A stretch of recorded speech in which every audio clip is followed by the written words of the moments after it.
Yo, yo, yo. I think we're still getting set up here. I'm going to check on a few things on my phone just to make sure that we are live.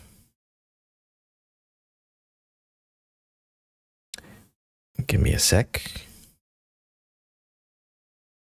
How's everyone doing?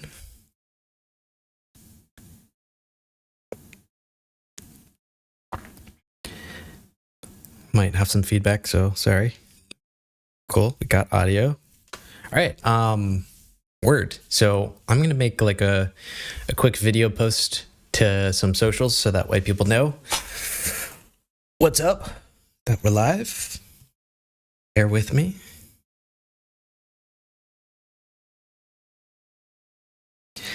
Live right now, come hang. We're gonna be making some music. See you in chat. Oops. Putting it to my story. Of course, Instagram, I've got to manually say, hey, you can have access to this specific video. I like that privacy feature, but it can be a little bit cumbersome to manage while live. All right, gonna post something on Discord so friends know what's good. I'm gonna take the YouTube link.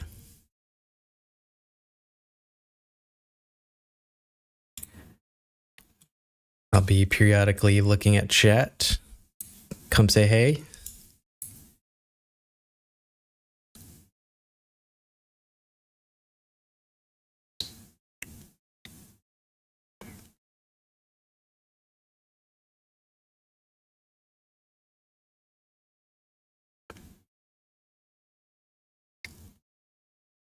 Posting one place.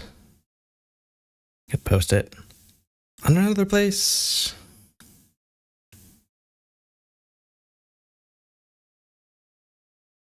I text my friends, you know, the whole rigmarole.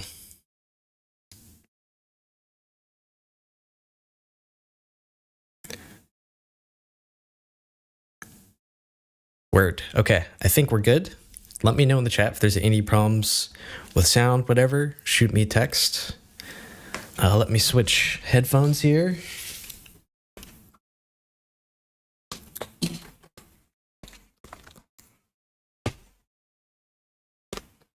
Take out the AirPods.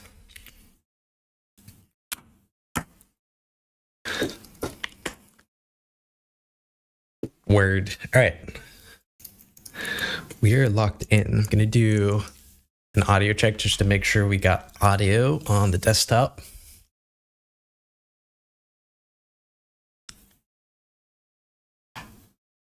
What should we play? I'm afraid of getting copyright, but whatever. We love Nina Geraci here. Oh my lord. Need to change my outputs. Thanks for bearing with me. There were some technical difficulties when getting started today. Cool. I think we got audio. I've never been to London. We'll just have that in the background for now. Cool. Word. How's everyone doing? But I'd go with you. I've never been to It's been a busy week for me. A lot of good stuff done at work this past week. There's been a specific project I've been working on at work for the past couple months that went a bit longer than I expected. And it feels great to finally have that kind of wrapped up. I spent a lot of time today writing documentation for that. Can't speak much more on it but yeah. I do programming for work, sort of in the music tech world. Unfortunately, I am stuck using MATLAB for work, but recently been exploring trying to use more modern tool chains, like for example, using VS Code. MATLAB kind of has this really interesting extension that you can get set up so that way you can basically use VS Code as your text editor and to run MATLAB. But there's all sorts of caveats. It's MATLAB. But yeah, anyways, that's work stuff. Yeah, if you're just dropping in, I'm just gonna do some yapping before we get into working on some music stuff. How's everyone been doing? I live outside Boston, so there's been some ups and downs with the weather.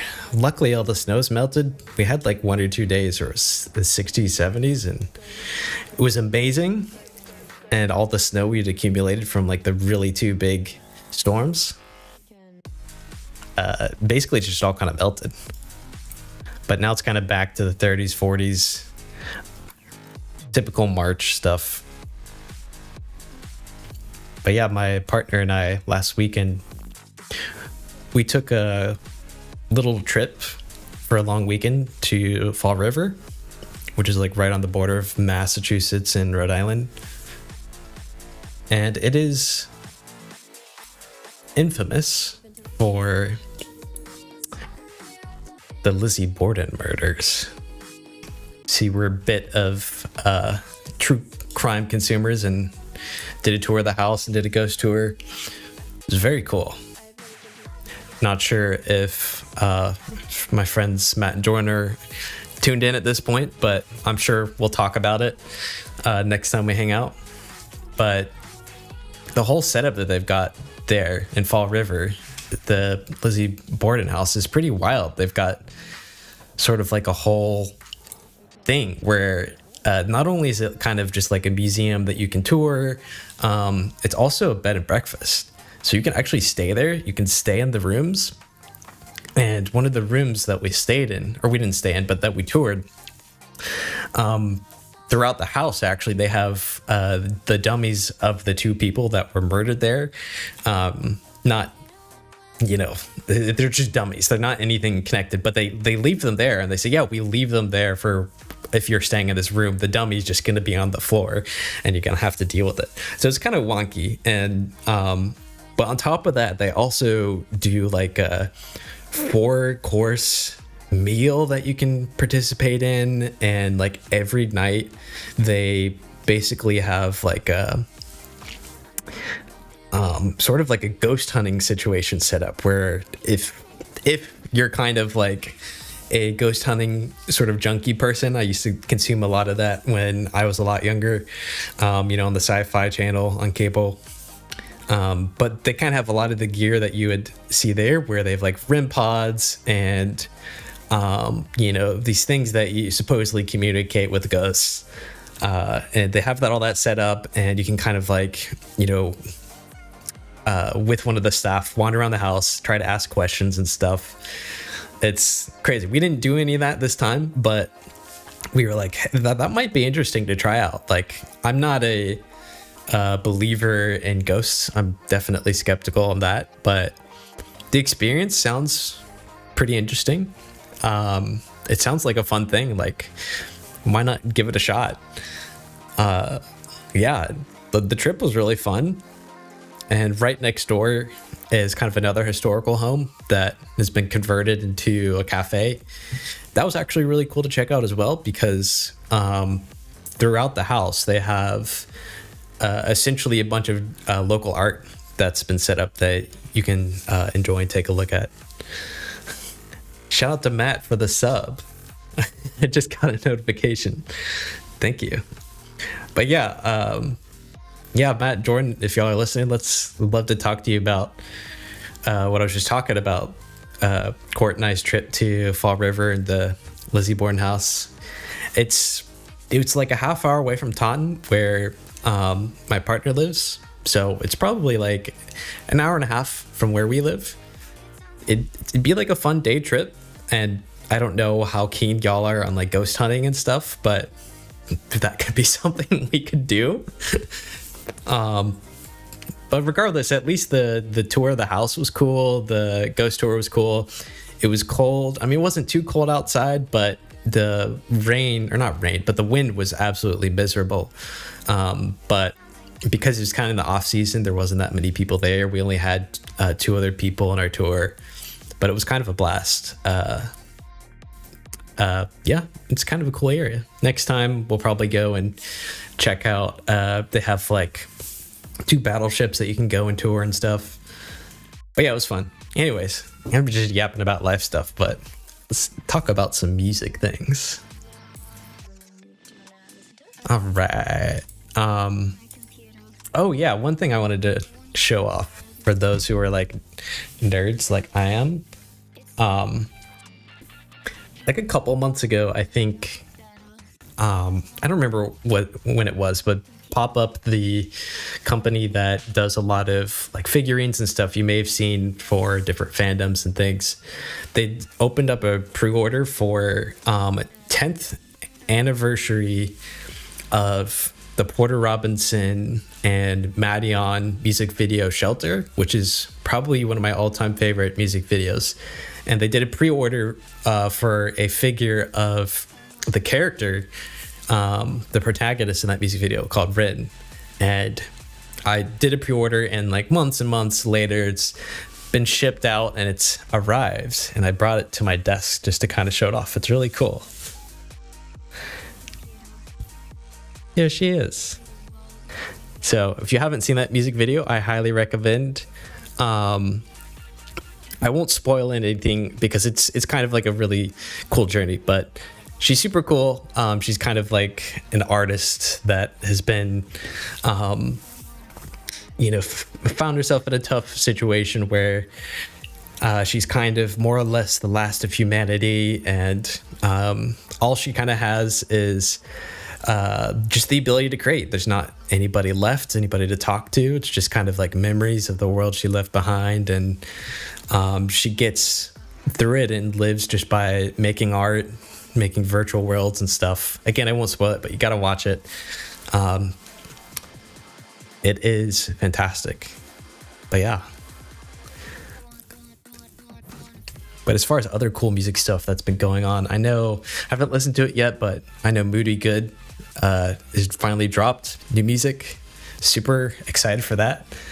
And one other thing I wanted to showcase, which a lot of people probably have already seen, but it was a really, really cool live music moment that happened in the past week. I guess I'm kind of doing like, oh, this is what has happened in the music or bass music world. Oops. Sorry, there might be some sound before I get it set up. Okay. Yeah, so the backstory for this is essentially what I'm going to show is a clip from a Skrillex set that happened at Lollapalooza in Chile. I didn't know Chile had Lollapalooza, but apparently it's been, I think, like 10 years since Skrillex has last performed in Chile. And this is like one of the hypest crowds I have ever seen. Kind of like a perfect crowd for any DJ would love, just where they're super excited and hyped for anything that the DJ's gonna play. So I'm gonna play a crazy moment. I'm gonna go find it. It's like the linked in the top comment probably. I'm gonna mute it so as to not spoil it and then bring it back a little bit. But basically, and it's crazy that this happens almost more than halfway through the set, but basically the spoiler is he plays Bangarang and then people go nuts. And it's so interesting to me that it's specifically Bangarang. Like, I know it's super iconic Skrillex track, but if I were to like choose most people's like top 3 Skrillex songs, or at least for me, I don't know if I would have put Bangarang up there. I would assume people would say, oh, the Cinema remix, Scary Monsters, stuff like that. But to see like such a huge reaction to Bangarang is awesome. But yeah, I might have to ride the volume, but let's bring it in.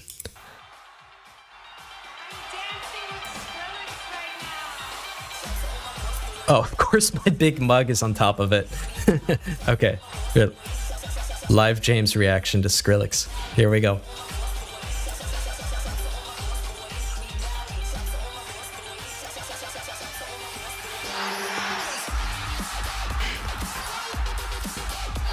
absolutely crazy. They are having like the absolute time of their lives right now, which is so cool to see.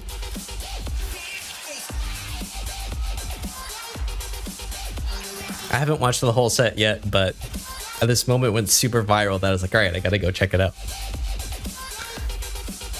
But super cool.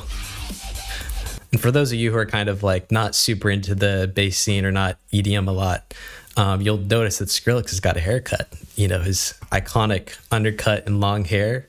It's actually been gone for a while now. But yeah, he's rocking the short hair. Anyways, I thought I'd bring that up. Not trying to be like a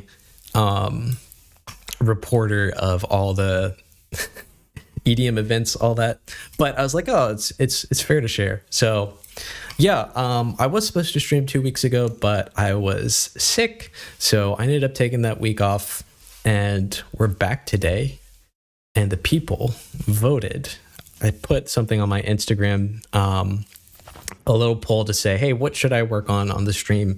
I wasn't really sure where to go, if I wanted to work in Ableton or if we wanted to bring out hardware again, whether it be modular or something else. And the people voted for working on a track in Ableton. And so that is what we are going to do. So let me find it in the product I wanted to open in my Finder, because I don't remember exactly where or what the most recent version is. But I'm actually going to be working on a track that I was working on previously on stream and made some progress. And I actually wanted to showcase how I integrated some elements from a previous stream into the track and then work on the track a little bit itself. But while this is loading, some of y'all will be excited to hear that I started working on a collaboration with another artist.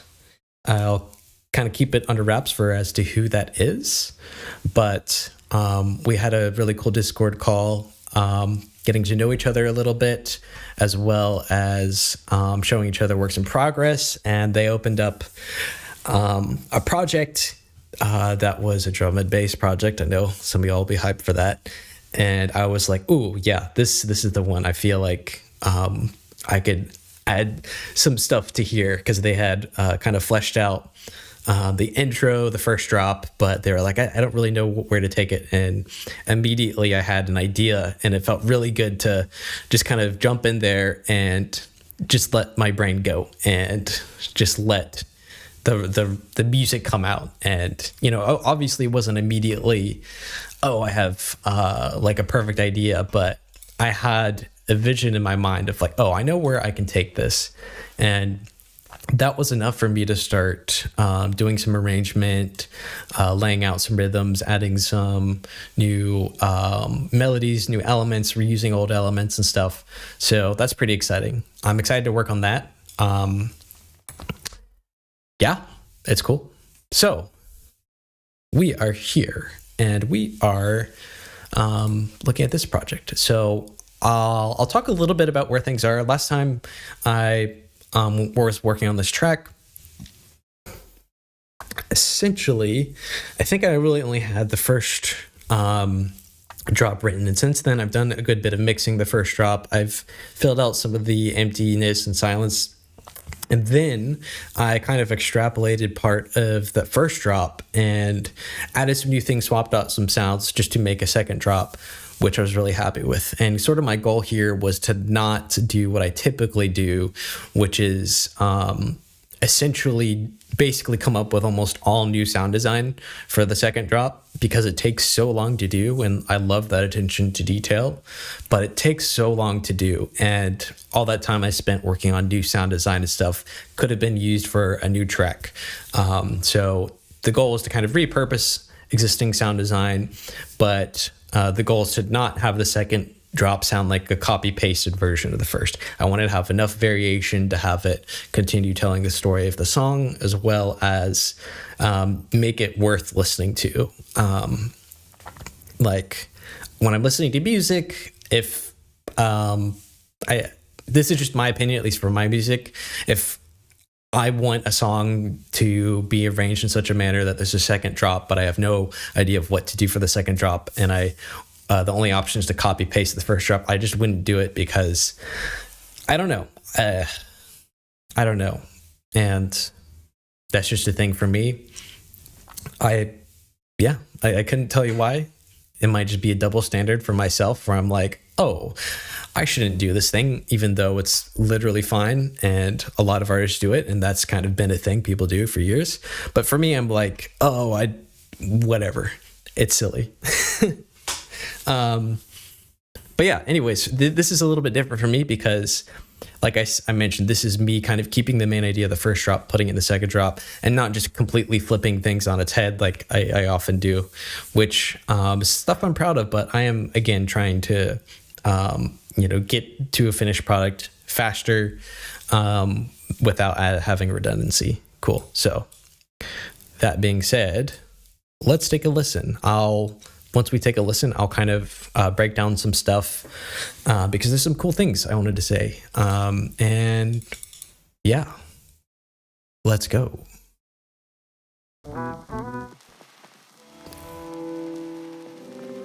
And I should also say that there's a lot of things missing here.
This breakdown is definitely more placeholdery, so I'm just going to kind of skip forward to the second drop.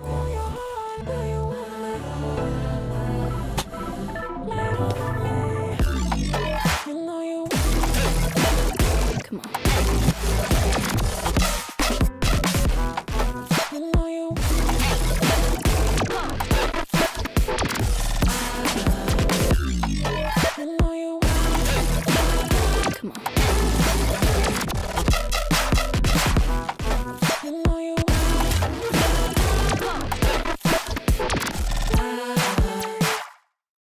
Sweet.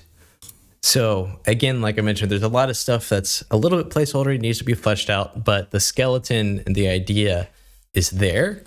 And before I jump into working on it, I wanted to show some cool things. I think some of you may have tuned in.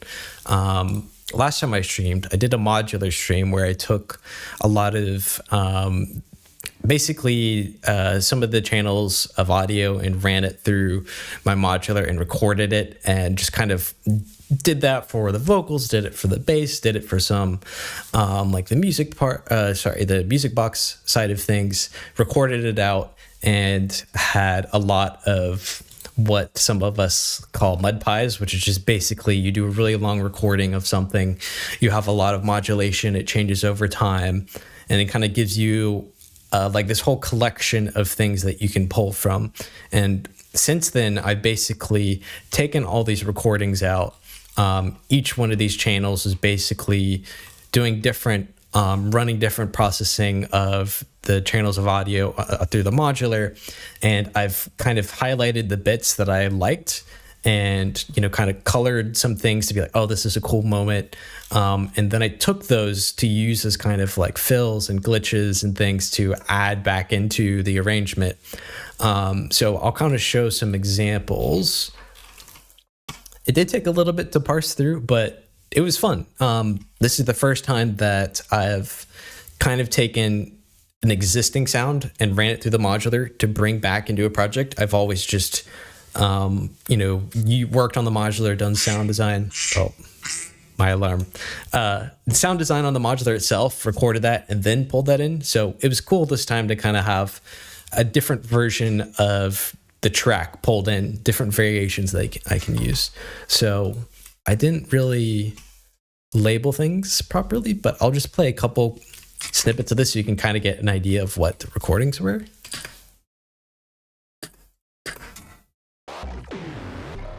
And a lot of it's just kind of glitchy nonsense or super distorted.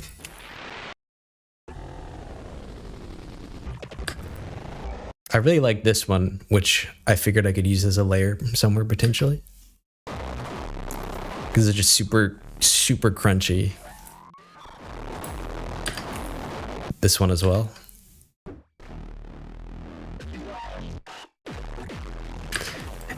And these little snippets were really cool moments I liked, where I was like, oh, I could use this as a fill or a sound effect. This one is cool.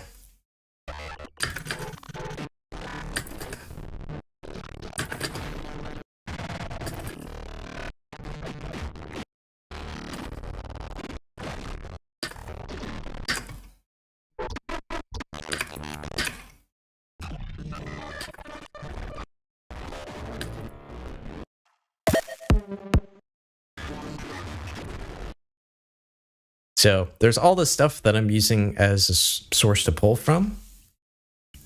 And a lot of my favorite bits, this sort of glitchy, chopped up, sped up and down, were created by a module called Databender, which is super awesome. Probably one of my favorite modules. Not a very hot take. Everyone loves Databender. But yeah, so where I've kind of taken some of those moments, I will show you, assuming I could find it, because this project is not super well organized. Yeah, give me a second to find. So I'll start here because I definitely know. On the variation of the first drop, we have these two downbeat sounds. I basically used some of the glitchy elements and I passed it to add as a layer, as kind of texture. So without and with, it adds some nice side info. And where are the other elements? I think these are they. This was a really cool one-shot sound. And basically, without it in place, I'll play kind of like the bar before so you can kind of get an idea of the hole that it filled in.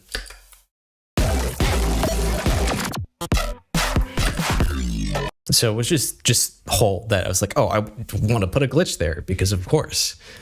So with it in now. So it just adds a lot of ear candy, basically. And that's kind of used throughout. And there's another sound here, which, again, without it, was probably just a silent section. Yeah, nothing there. Because I intentionally, what I'd like to do when I'm writing and arranging, I'll either have a placeholder sound, like even if it's just a sine wave or a square wave, to where like, oh, I need some sort of element to go here, or I'll just leave it completely silent because I'm like, oh, I want a moment of interest to happen here in the future. So that way, when I'm at a point where I'm like, I'm no longer paying attention to macro, big picture things, I can start narrowing in and adding cool moments. I can come in like I just did in my last session and add these cool special moments. And so I use the modular recordings to do that. So now with it,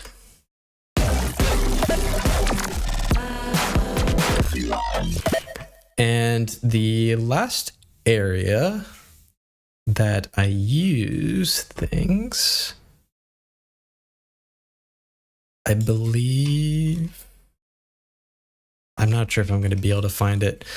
Oh, here it is. Was kind of adding a new fill, and this needs to be processed a bit. It's just kind of the dry version, so it needs more weight, it needs width, it needs some low end. But I liked sort of this sort of glitchy sound where I'll mute it before so you can kind of see what we were working with before. So nothing there. And I was like, oh, I want a cool fill that has some new sounds. And this is what we got. So it's a little bit quiet. I'm gonna have to do another pass to kind of level it out to make it at the same level of punch and brightness, all that jazz.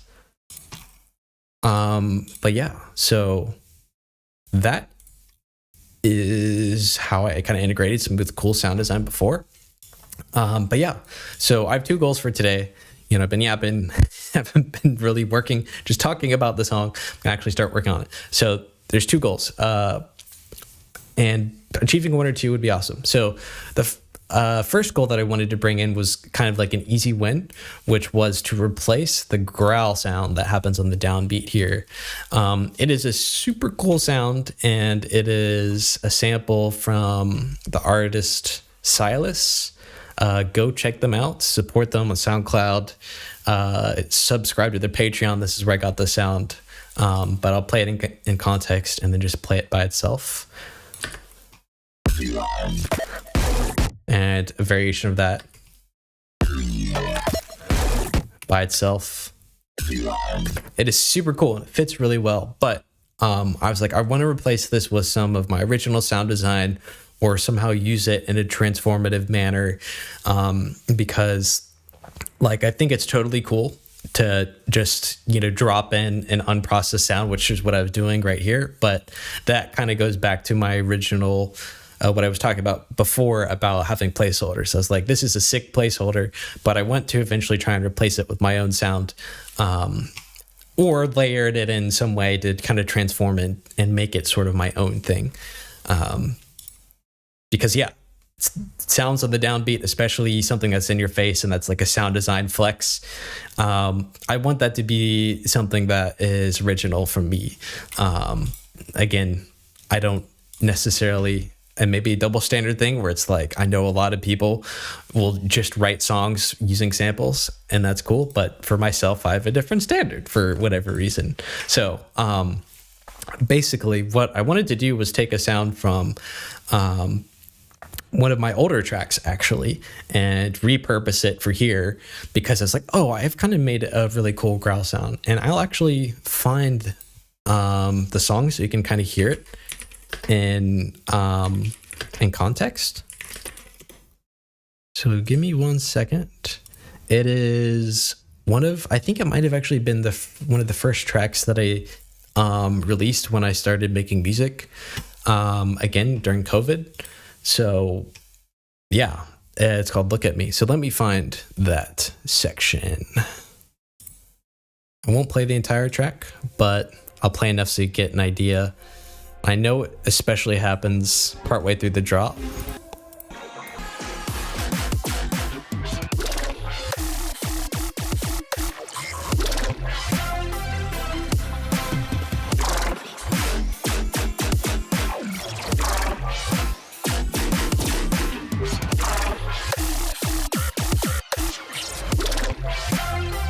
I think it's coming up. Look at me. This one. So I'll let it play again. Look at me. The one right after this.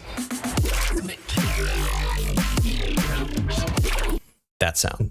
So I revived that project. I opened it back up again and I found the channel where that sound was made. And what we're gonna do is we're gonna pull it in. And I could do a little bit breakdown of how I made that sound like 4 or 5 years ago and how we're gonna modernize it to be something really cool that is gonna work today. So hopefully the project's not gonna crash trying to bring this in. I don't think there's a lot of crazy processing here. Let me save the project as so I can kind of mark my progress.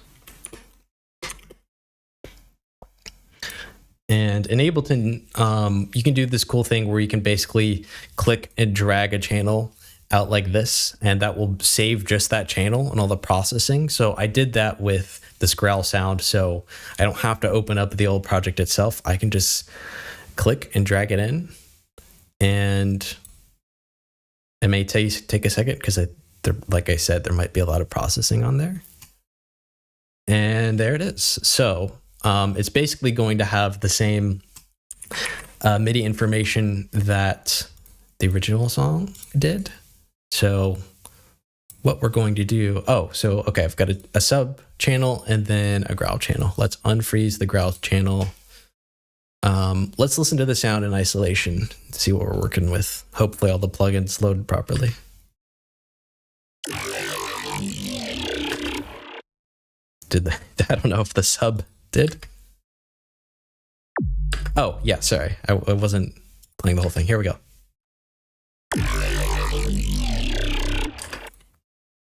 Sick. And I'm sure there's a lot of, not that much automation, but that's good to know.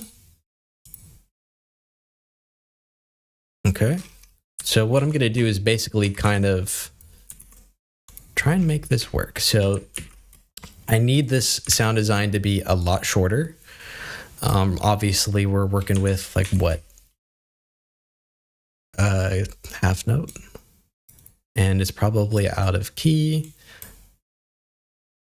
So let's just start with an E, because that's the key of the song. I'm going to play it for a quarter note and start here. And it's probably going to sound a little goofy by itself, but you got to start somewhere. You don't just make sound design and everything immediately sounds good. So what are we working with?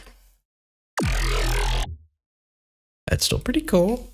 I'm going to compare it against the tonality here. What do I like about the sound?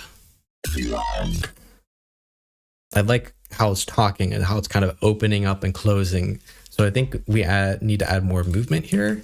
And for whatever reason, I decided to do the pitch bend automation here. I don't know why, but that's what we're going to stick with because it's easiest. And it looks like we're working with an octave up and down.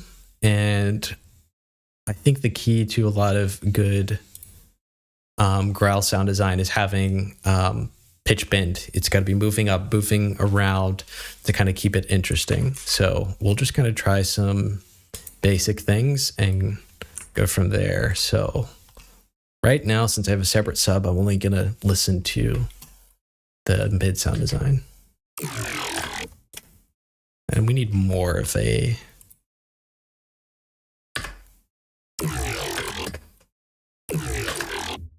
And I compare it against the original. Wow.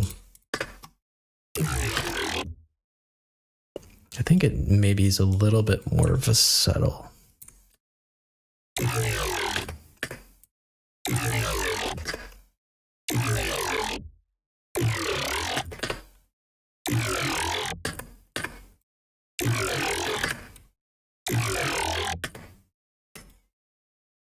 I mean, that's not bad, but I'm wondering if we should add some attack so that way it starts low, goes high. Ooh. I think we're talking a little bit more with that. What if we go really low?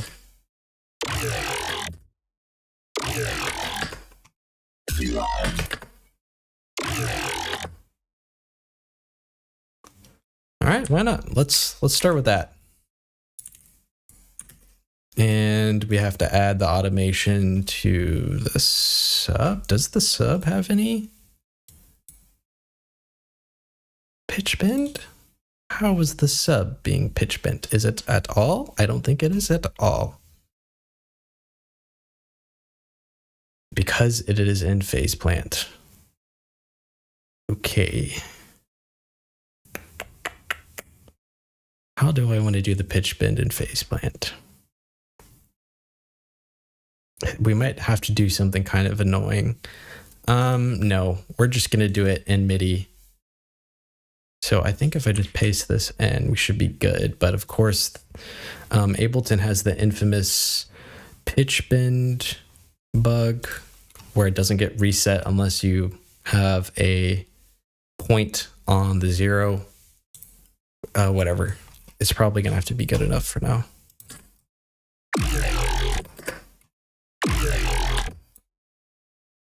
All right, I mean, let's just see where we are with that. So I'm going to play a little bit before and then see how it sounds in context.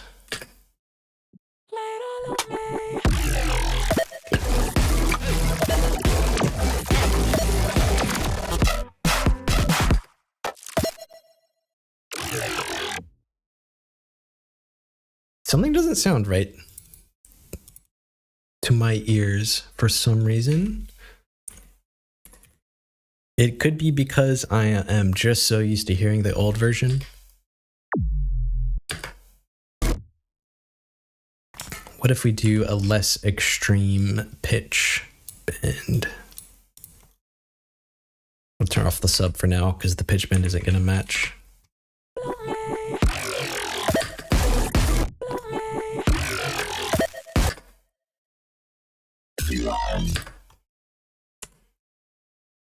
Does this need to last the whole time? It might have to.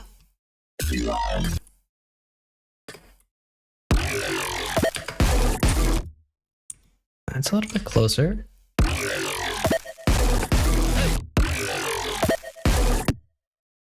That sounds pretty good.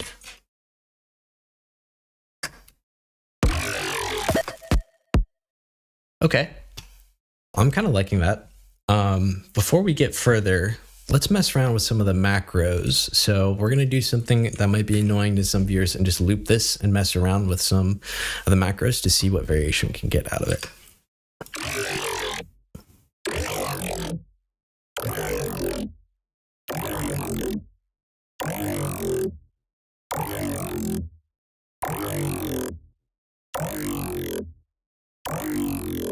I like this. Ooh, yeah. So I'm going to automate this. Another key to really cool sounds is just literally automate everything.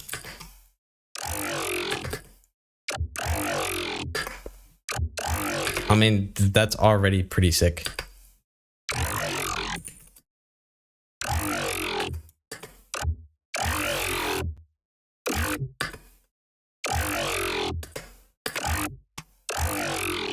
That's tight. Okay, so what I wanted to try, actually, let's take a look at the sound design. See what I was doing a couple years ago. We're in CRM1. The preset that I made is called UGG. Nice. What do we got? We got 7 different parameters being modulated. We got a classic FM from A. This must have been a custom wavetable. And a slight detune. Interesting. Classic high pass. Why don't we turn off all the effects to see what we've got without the processing? Ooh, sorry. That was kind of loud.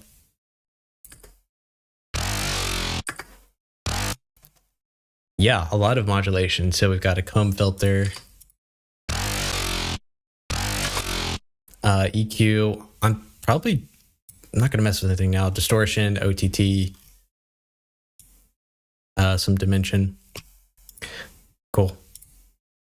And what are these things? Oh, nice. Classic vocoder. I love using vocoder just to kind of clean up the sound. Is this another? I guess some stuff in parallel, some distortion, more vocoder, OTT, and these are probably just insane EQs. Oh, they're not that bad. That one's kind of insane. Yeah, cool. So I want to try a couple things.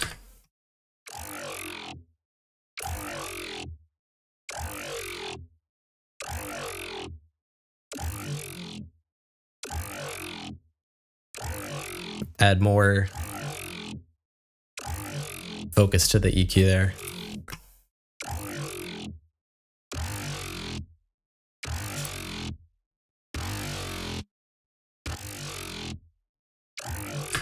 Okay, so it seems like this effect rack is doing the most transformational work. So what I wanted to try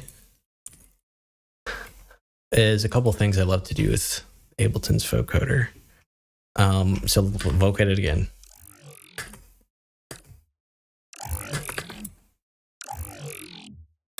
And use the gate, which basically kind of says any band below this value gets muted.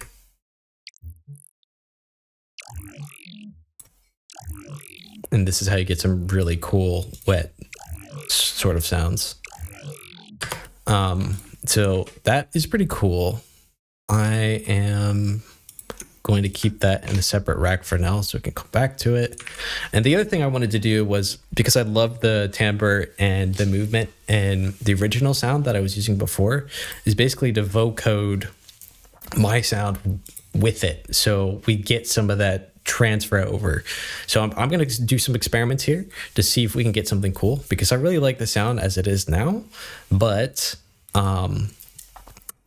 if something, these experiments yield something cooler, then that's what we're going to go with. Otherwise, we can kind of fall back on what we've got. And this is where all of my arbitrary channel naming comes to bite me in the butt, because I can't distinguish the actual channel that I want. And how I get around this is usually by writing some random nonsense on the channel I'm looking for, so that way it sticks out. So that's what we're going to do here to make things even more messier, but serve the purpose of finding something faster. Like, for example, here it is.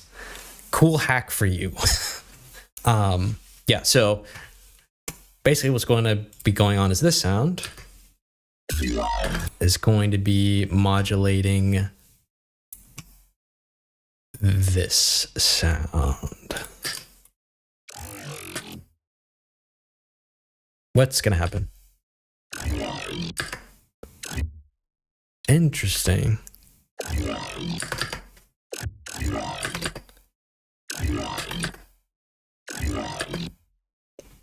Without it? I'm not seeing, it's not working how I'd want, but what if we do the other way? Because sometimes if you flip what is being vocoded and what is, what's the carry and what's the modulator, you get an interesting result. So let's, no, we don't want the sub. What if we reverse that? What happens? Okay, that's pretty cool. And what if we get it?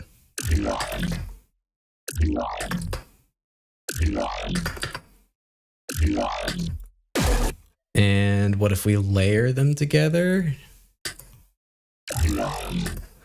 We are going to get that annoying sort of phasey sound. All right, what do I like better? I mean, this is a lot cooler. And it's probably going to sound better if I have the grid boosted. Yeah, I mean, that's pretty sick. Okay, that is really sick. Okay, gonna try a couple more things. Kind of in the same vein, I've been trying to experiment with other sort of style transfer stuff with other plugins. And I highly recommend checking out the artist Alexander Panos, who is an absolutely amazing artist, makes some like incredibly beautiful music. I'm not a huge hugely knowledgeable about the Botanica genre, but in my mind, which may not be accurate, they're kind of one of the progenitors of the Botanica genre, which is like a really cool genre of electronic music where it's like a lot of fusion of Foley and cool bass design, a lot of sort of pretty sounds, and like auto-tuned vocals. Anyways, long story short, they have made some really sick Max for Live plugins, and we are going to try a couple of them and make some different layers. So it's kind of a similar sound where it's like, oh, I want to take the sound of this sound and kind of mesh it together with another. So we're going to do that same exact thing where we're going to find my sound and we're going to see what we can get out of it. So right now, this is a resynthesis thing. We're just going to try and take the timbre of one sound and put it on the other. So let's see what we get. I mean, it's atonal, but it's kind of cool. If we reduce to one voice.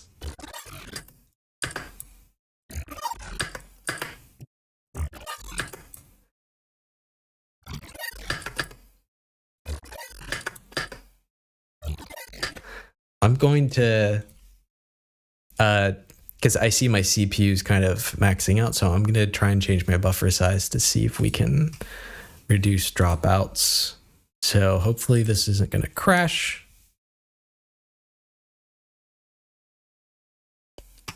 Okay.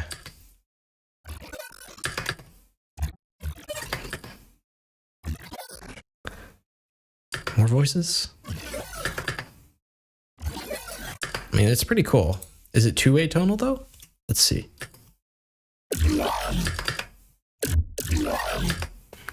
I don't think so. I know that there's some extra settings and they can kind of change things a little bit dramatically.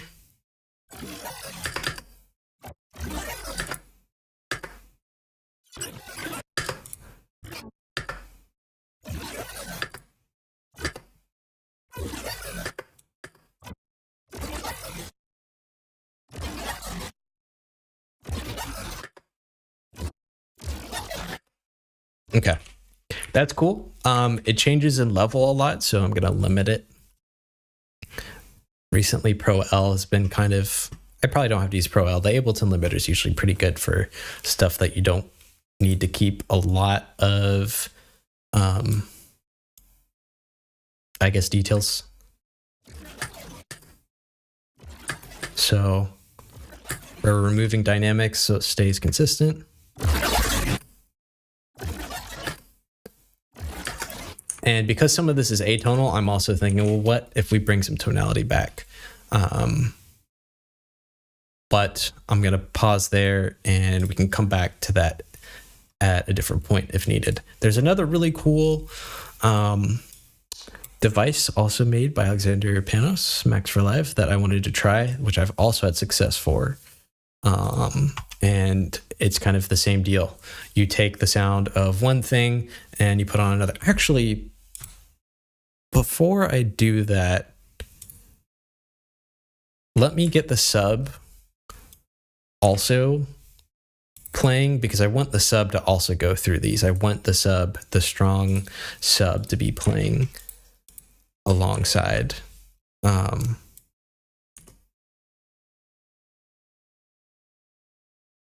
Copying the automation, go over here, paste. And so to do that, we're going to have to 69 group, nice. Instead of pulling the audio from here, we're going to pull from this, which includes the sub. So I'm first going to check on here to make sure that it's not really going to change things too much because I really liked oops, I need to mute that. And why does it say something is still soloed? Who is still soloed? You are.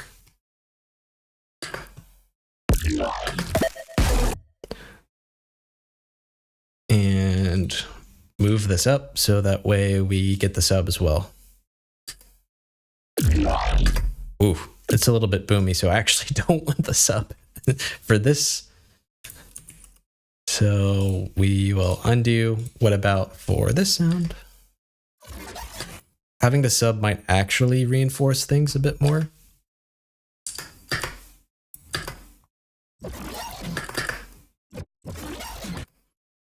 That sounds cool. It actually kind of sounds like a FISO sound, which I'm not against.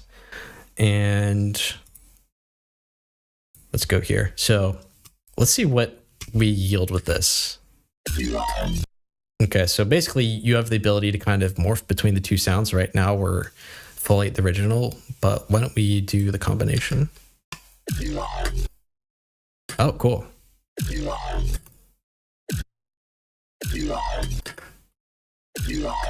It's not that different.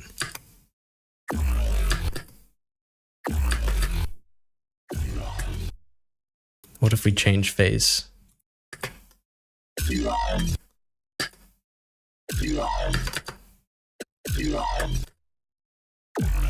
It's really focusing on the sub, so let's go not to the sub.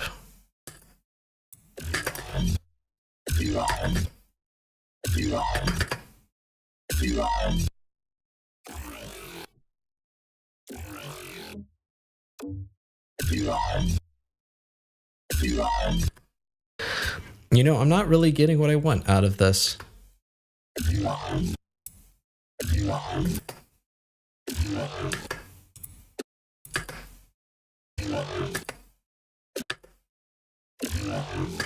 I want something more transformational. So I'm going to delete that one. I'm pretty happy with the results of these. I want to kind of separate them out in the stereo field. So I might reduce the width of that.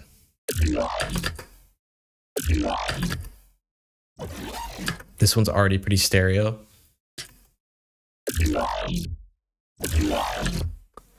But I think this could be... Okay. All right. Let's see how it sounds in context. It's always good to check in context because you may have made a really cool sound and then you listen to it in context and you're like, that's a cool sound, but it's not a cool sound right there.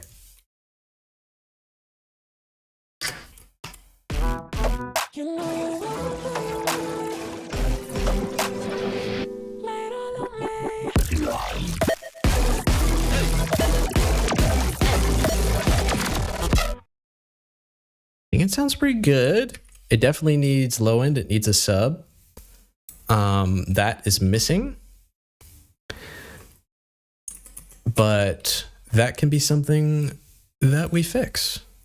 Let me extend out these notes so that way they're basically playing for the entire duration. And copy paste them around so that way they are available for all of the growl sounds.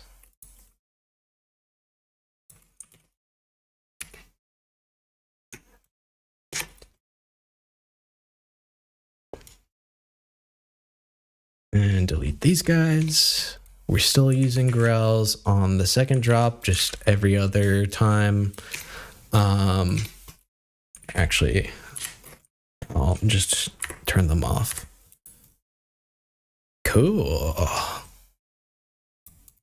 right. Let's hear it. Okay, so the question is that too atonal?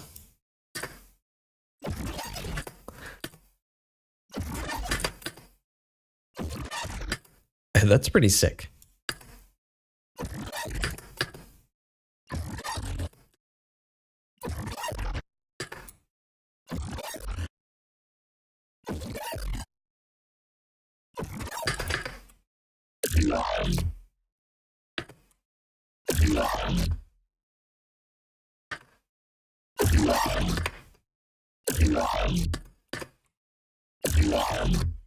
Cool. I'm going to limit the vocoder chain because it also varies in dynamics. But how much will it need? Not that much.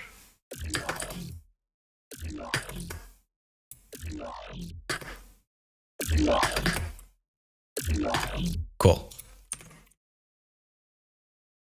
And what I've been trying is this plugin called Ambassador, which adds sub back. And I was like, oh, I want to layer in a separate sub, but let's see what this can do. Will it actually be satisfying enough to add enough sub back? Kinda. It's really not super controlled. Is there like a way to get a full wet? Yeah. Oh, I mean, I thought there was. I'm not too well versed on this plugin, so I assumed that there was a way to get. Is it? Okay.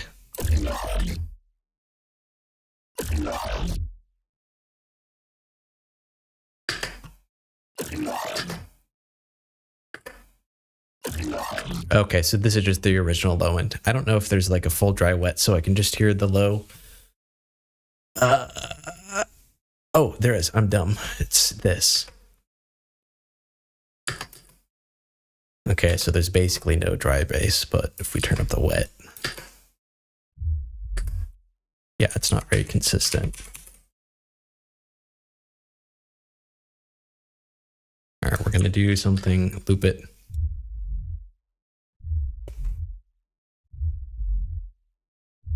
I think we're better with probably just having the, oops, just the dry version of the original bass and low pass it.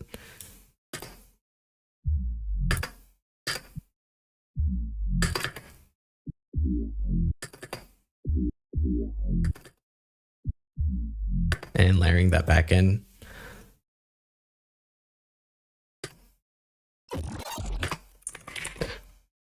And we're going to do the thing, TM, that all producers do, high pass stuff. And we're going to high pass it for now. Sometimes I like to have a little bit of the lower things back in. But for now, we want the sub to kind of come from here. And I am going to compress it a little bit because I want that to be a little bit more consistent. It kind of comes in and goes out, as you can kind of see. And we want to use RMS, not crazy, but enough to kind of flatten it out a little bit. Nice. Okay. And I always like to have a little knee. I'm going to boost it. Okay. Okay. Let's hear it all together now.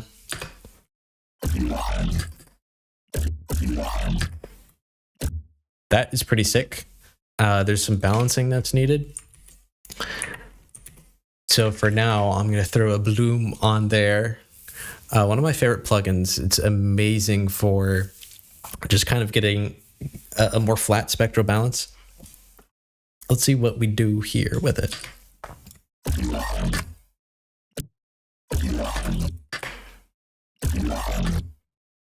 So if we really push it,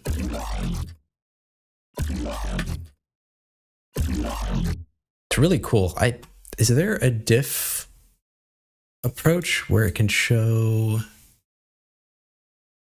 the difference? Because it is kind of cool to hear what it is doing. Oh, I'm panicking. Where does it have it? It may not, but it is cool. So I guess we'll just before and after. That's after? Before?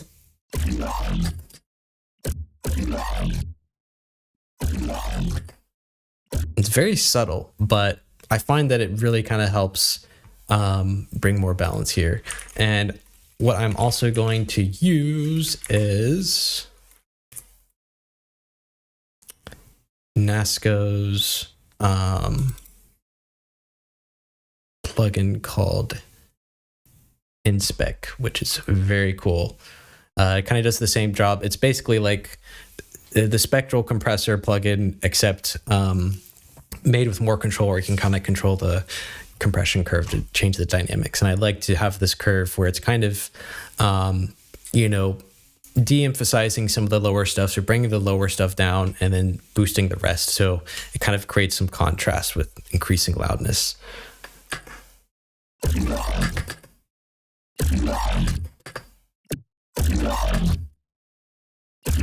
It makes things really loud and more consistent. Cool. I think that's good enough for now. I can come in and clean it up a bit later. I'm gonna add the bloom after, because these two plugins are kind of doing the same, have similar goals, but achieve it slightly differently. So it's interesting to kind of see how they still interact with each other.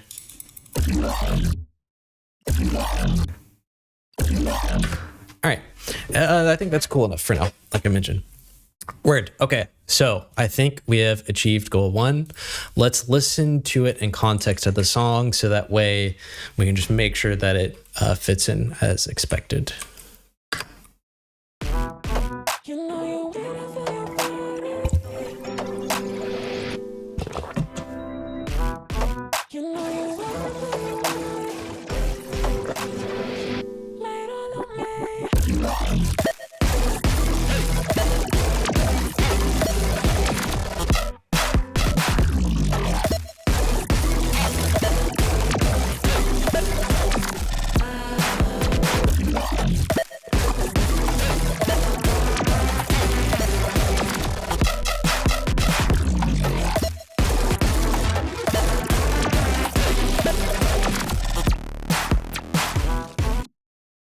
I am really happy with that.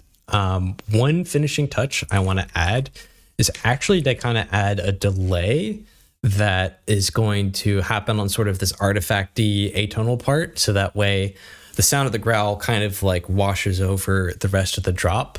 But just on this part of it, let's see what we can do. So I'm soloing it. I love grain delay. It's probably my favorite stock Ableton effect. Let's switch it to be a short delay, maybe like a slapback, and see what we can get right off the bat. Maybe it's a little too tight. And I'm gonna want to automate the on, it kind of coming in a little bit more. Okay. If it is too atonal, then we'll find out. But what I'm going to do is automate it turning ons, because I would like it to be dry and clear for the duration of the bass sound, but to kind of pop up as the rest of the drop plays. It is cool, but I don't know if it's doing what I want it to do. What if we do a longer delay?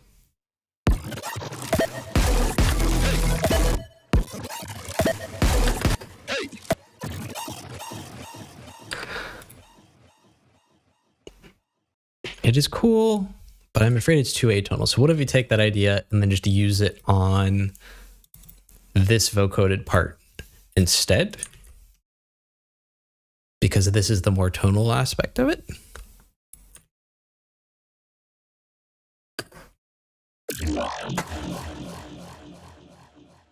It is cool.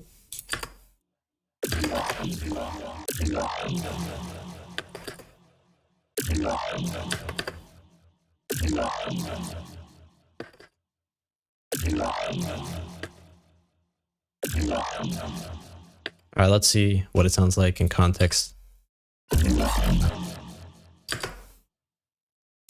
turn off. All right, here we go.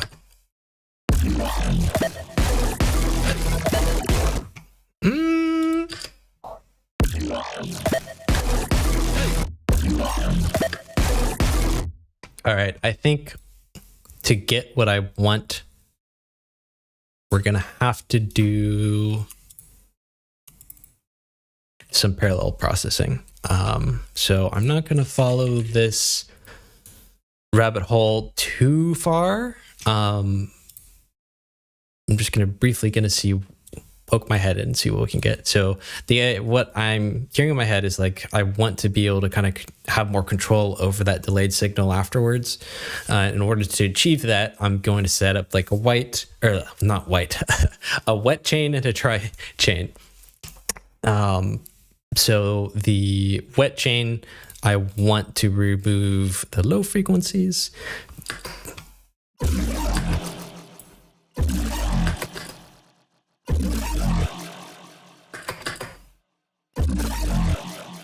Yeah, that's closer to what I am wanting to get out of it. And I need to,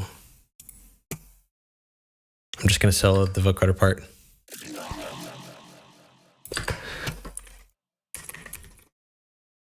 And the annoying thing of just doing a volume automation at the end of the wet chain, so we can basically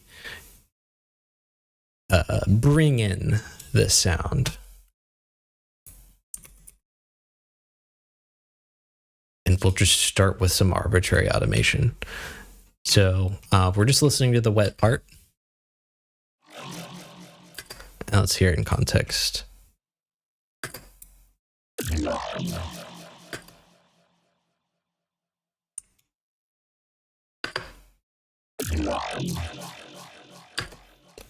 What does it sound like fully?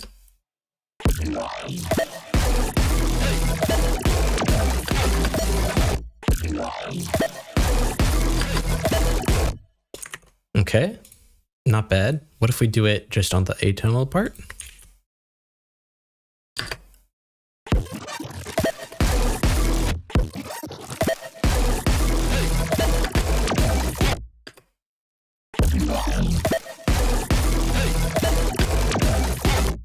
Tighter delay?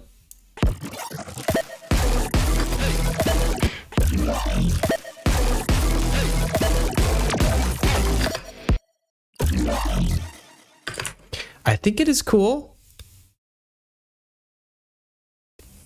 Oh, sweet. First chat of the night is spam. If you are not a clanker, if you're not a robot, say something cool in chat. Word. And also feel free to ask questions, whatever. But please don't backseat is the only thing I ask of you, unless you have a really cool idea. Like reverb on the sub.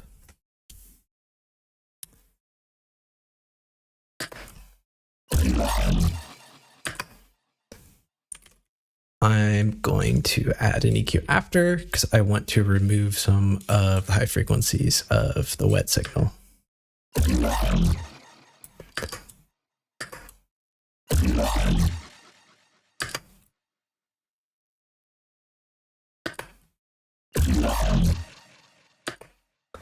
I think that's pretty cool.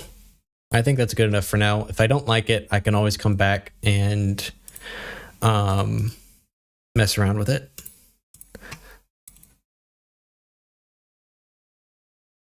But yeah, so cool. Goal 1 accomplished, which is do some cool transformational sound design here. And I'm going to delete the send here. Delete this and propagate this automation out. So that way it gets used on all the other instances. Tight. All right, goal 1 accomplished. Super happy with that. Yeah. So what we're going to do is rehabilitate this middle section. But before we do that, I'm going to take a quick bathroom break and I'll be right back. While that is happening, we'll just go ahead and play the song on loop in case you hadn't heard it enough. And yeah, be right back.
We back.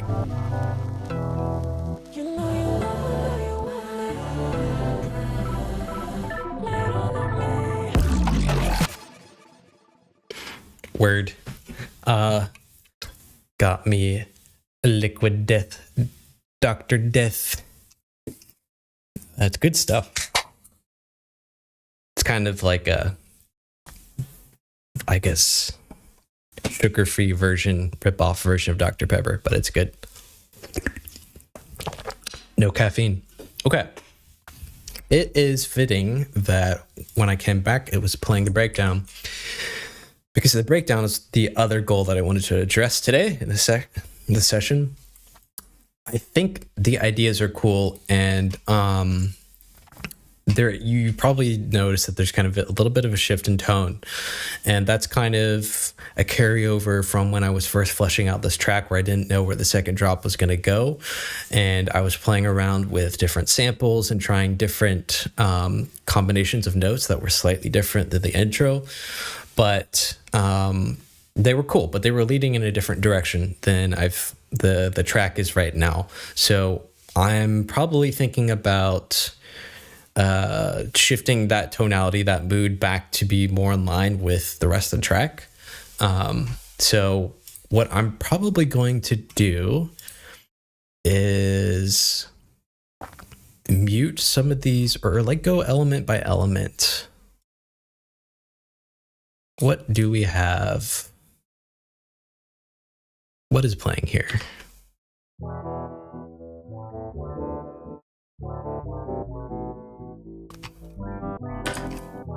So I'm thinking about this MIDI is slightly different than the intro. I'm thinking about repurposing the sound and just swapping out the MIDI. So I need to find the MIDI that I like. I think it's actually just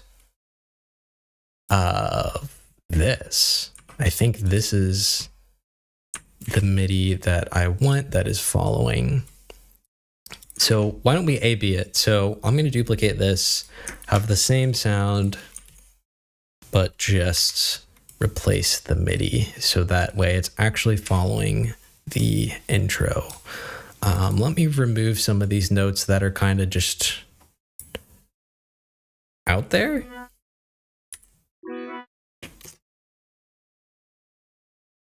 And are we pretty good with that? Yeah, so let's extend these out so that they're actually playing.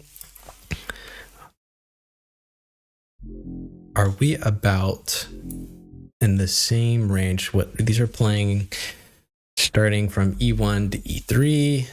These guys are a little bit tighter, so more of an octave up. We could change the voicing if we need. All right, what do we got? So this is with the new MIDI.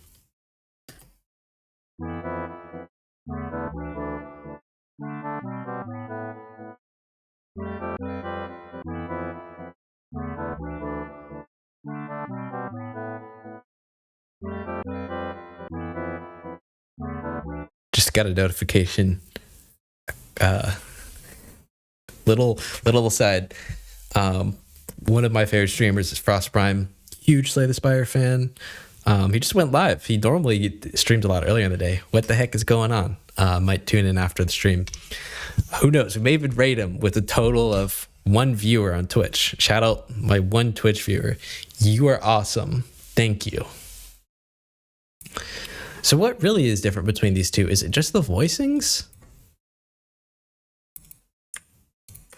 Because they actually do sound similar. Let me change the note of the color of this MIDI, because then it will make it a lot easier to view the combination of these guys. Let's fold.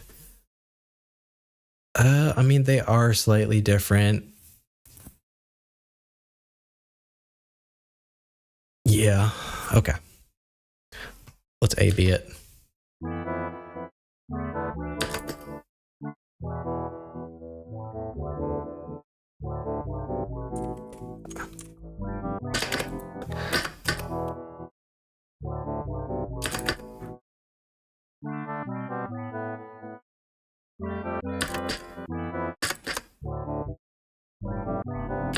I actually think they sound pretty tonally similar, so I'm not really mad at that.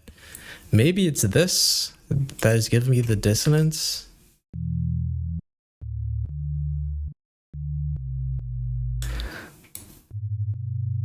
I wonder why I wanted this. What was I doing here?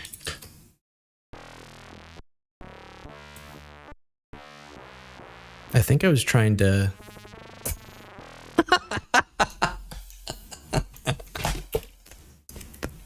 That was a funny sound.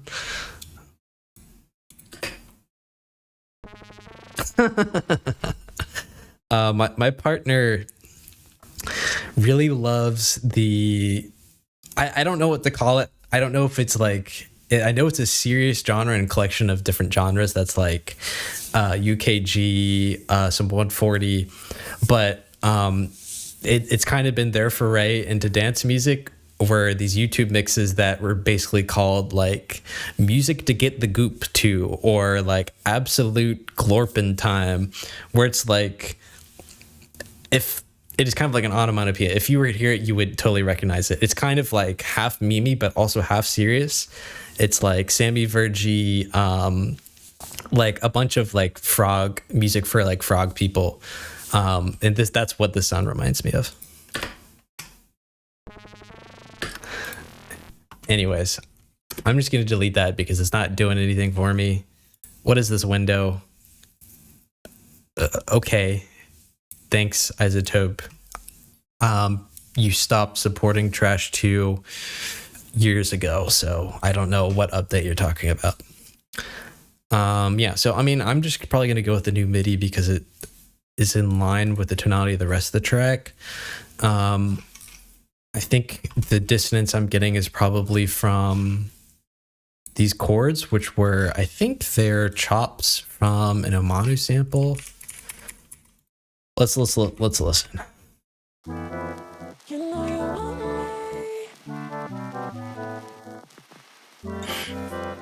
Yeah, Glorpy basslines for getting the goop. Thank you for the clarification.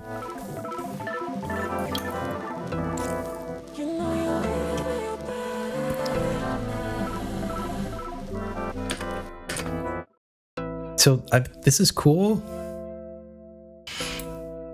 but it is tonally different. What we're gonna try, which is a little hacky, but who cares, is use this plugin Retune, which basically repitches stuff, and it works with polyphonic content into force it into a scale. So we're just gonna force it into the scale of the song and see if it yields any different results. So I'm just forcing it to E Phrygian, which is the tune, the scale of the song.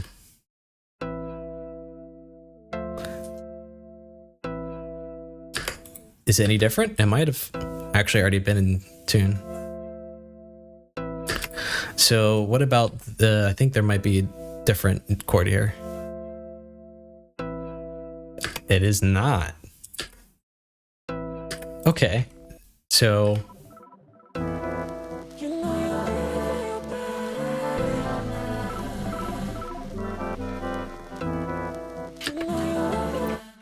what about this? Is this giving me dissonance? It looks like I've already retuned this. Okay, so they are in line. They're kind of following the chord progression. So one trick I do if I'm like not sure if things are cohesive is basically just to kind of copy paste this over the drop and listen to it in the drop. And if it doesn't really meld with the drop, it's kind of like, all right, they may be in the same key, but the vibe isn't right. This may be setting the tone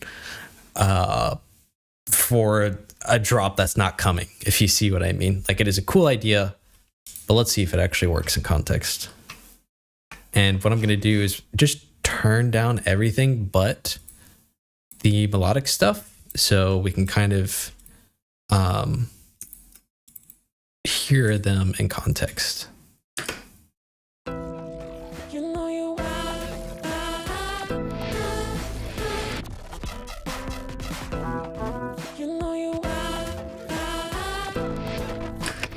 I mean, I think it works. Let's try it on the intro because I also kind of want to see how it sounds in the intro. Alrighty, let's go over to the intro.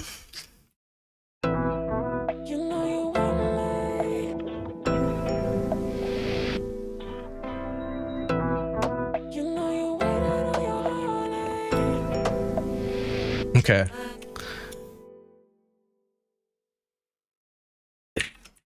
Oops. Is it just this chord? I think that's what is messing me up. All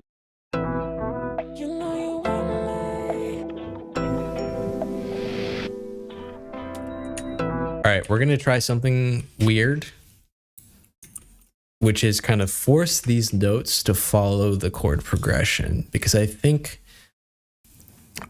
the combination of these two chords isn't really feeling like it sits with the guitar for me.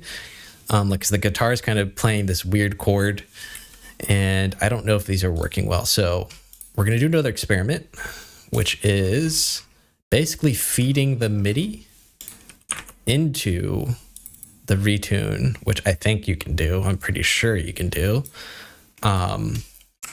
So to do that, I believe I'm going to have to remove all audio effects. So now the MIDI is the output, and we're going to have to do the thing where we're going to look through the sea of things. And I think this is it. All right, we're going to have to do the annoying thing that I did before, which is to make the name really long so it sticks out. So we're looking for dissonant chord, this one. And send it to retune. And open retune, and forget, is there a MIDI button or does it just go?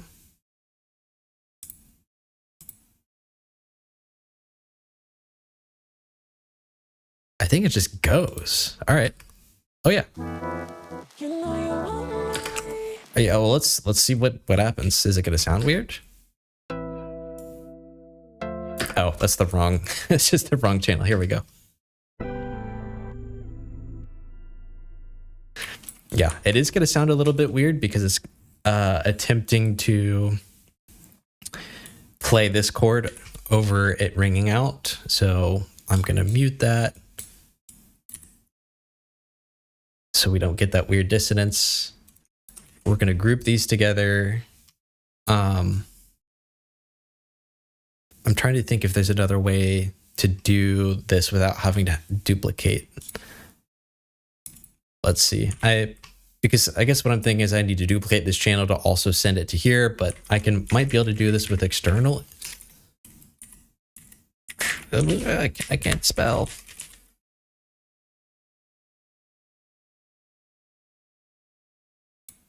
Yes, I can. So we're sending it to this retune. And we're also going to send it to duplicate. Can I duplicate? I cannot duplicate. Wait. Can I group? I can't group this? Oh, I can. It just took forever. And so we're also going to send it to this channel. So we have these guys following. They may sound a little too weird. I'm going to mute these chords. And I think I'm going to have to extend it out. All right, let's just hear what it sounds like.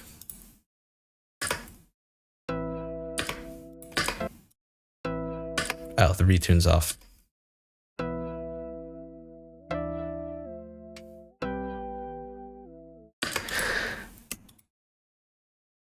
Okay, it's something.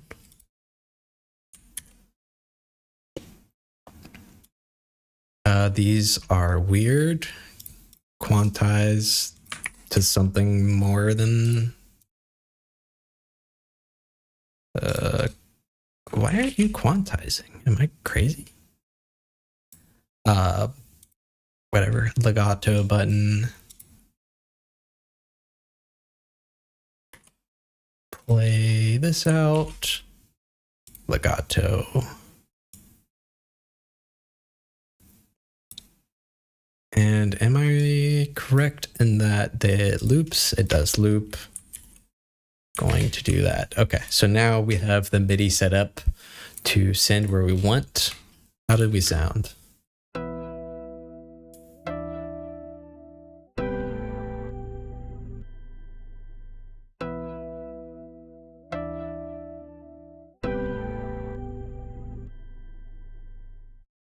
Sounds kind of cool. There is some like shifting. Maybe is it smoothing? What can we do here?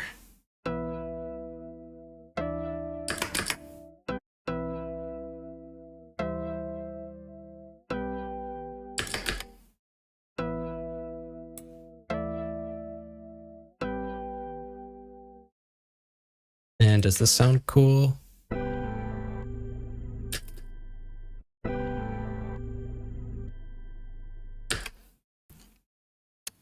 Yeah, there's some weird shifting going on there. Is this just because it is time stretched? I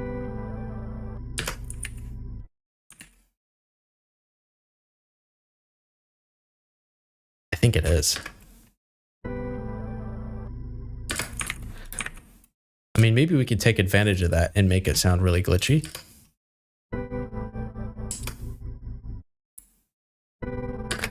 I actually think I might have a plugin for this. I know the company, but I don't know the name of the plugin.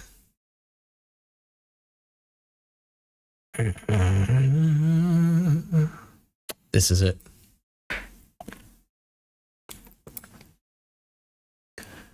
We're gonna add some whatever. Just let's loop this and play around with it.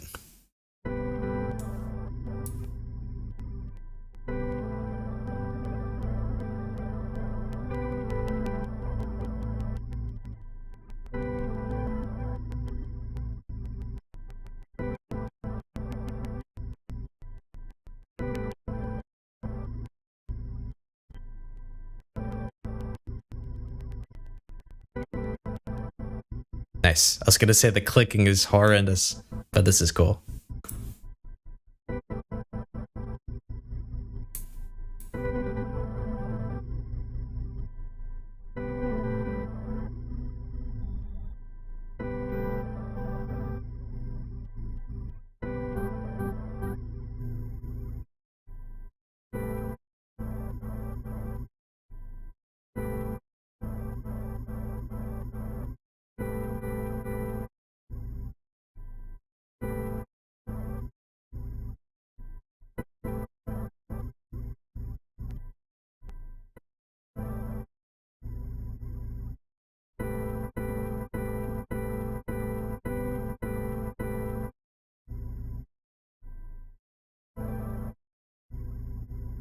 I mean, this is just generally cool. What if we did this? YOLO.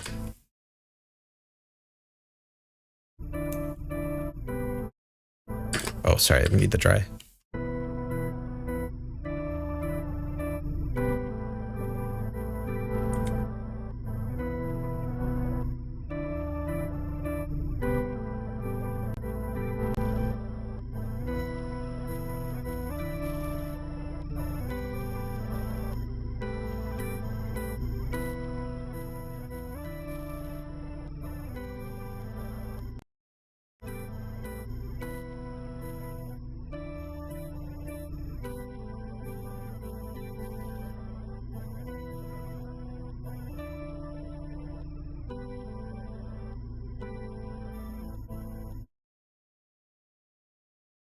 I want things to be more faster with the glitching.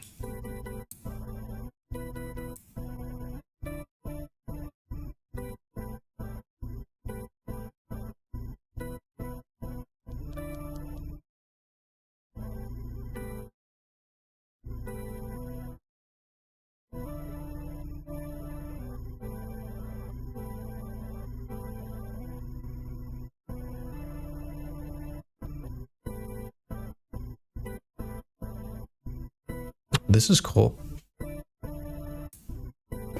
Another lo-fi plugin I love is Digitalis.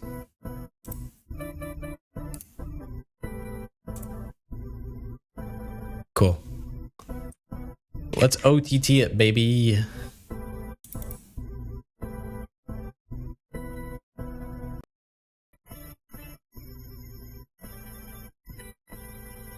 It's a little harsh. What if we pitch it down? Eh.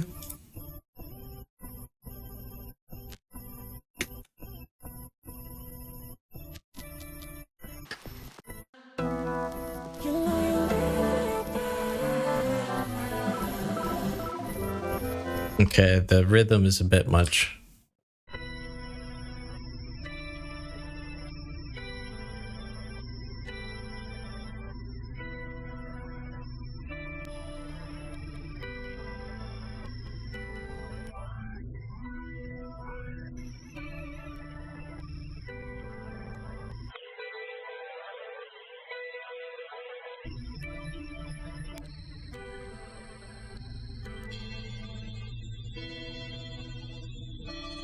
This is cool.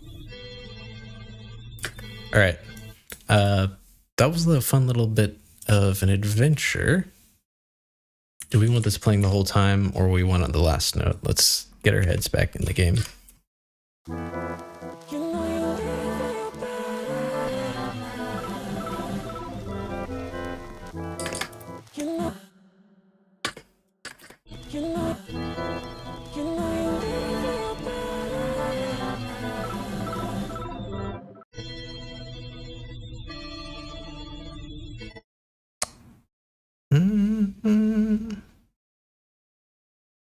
it is cool.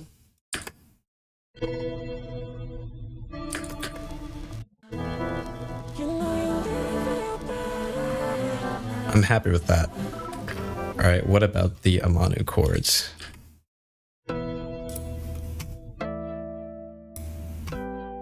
Here is what I'm thinking. Kind of go from the Amanu chord to that sort of lo-fi sound.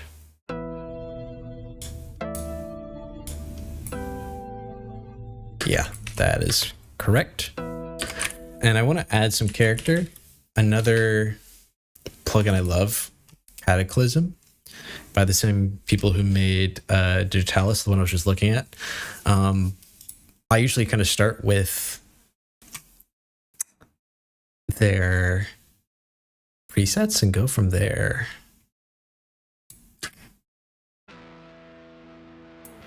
I mean, that's already dope as heck.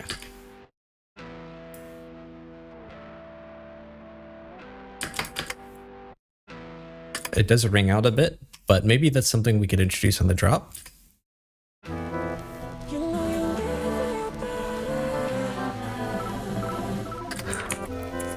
And what I'm thinking is this. We want these playing consistently, but we are going to bring them in slowly.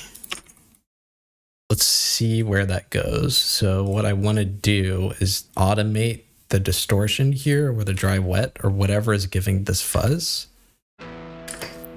What element of that is pushing things here? I'm not too familiar with this plugin, so the interface is really cool, but it's not super obvious. Okay, it might be this. Yep, it is that. If I, here, let me go back and click configure so I can mess around with that. Drive, 10 is where we want the upper bound to be. We want it to go to 10. Insert joke about our knobs go to 11, but they actually don't. Hey, they go to 13. That's actually a little bit cooler than 11.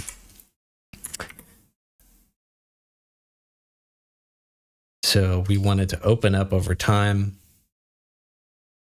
from 0 to 11. Starting here. Starting where it was kind of normally, slowly getting more distorted. It actually distorts pretty fast, so let's have it open up a little bit more like that. Okay. And this element,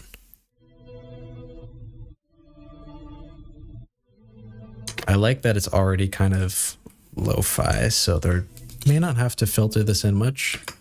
Let's hear it in context. All right, so drop just ended, go into the breakdown.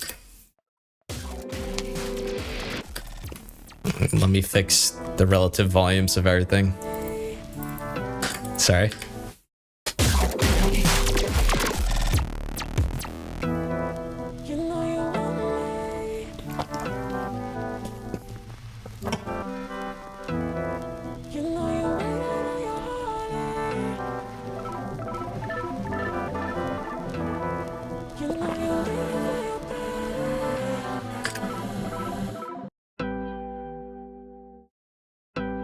What if we pitch this down a little bit?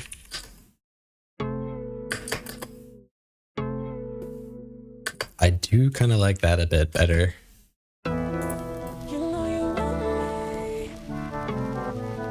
Yeah. Go down one and then go up on the next. Yeah.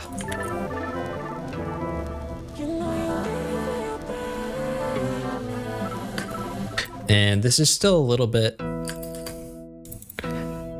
in the face, so I want to filter this in, but how? Cabinet is cool, but I just might go with tried and true of filtering it open.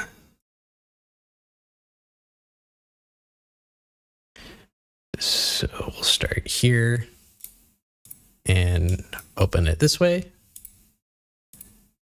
And we'll start here open it that way. What does it sound like? It's too fast.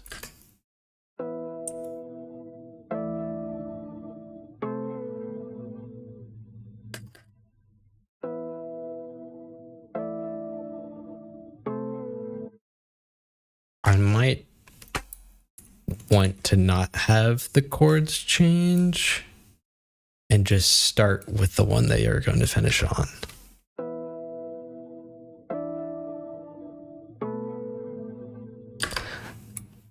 Actually,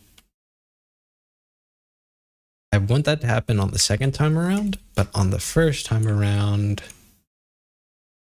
we want to keep the original. Okay, legato doesn't work for turned off notes. Okay, let's hear that.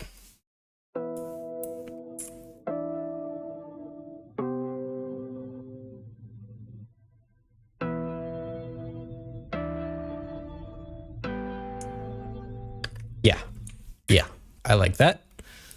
Let's finalize it and loop. I always forget how, oh, here we go. How do I loop it? Click the loop button, James. Cool. Now let's mute this because I forget what other elements are playing. I think it's just the vocals and the chords. So I think we may not really let this fully filter in until I guess further in, because we don't want to already throw a bunch of new elements in your face. Yeah.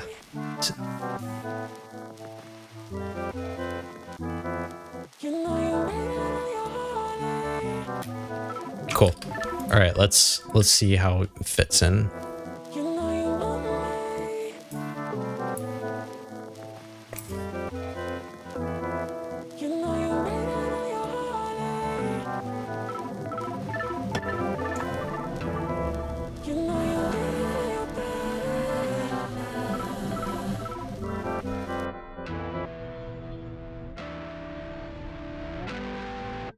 Okay, I need the drive to build up later.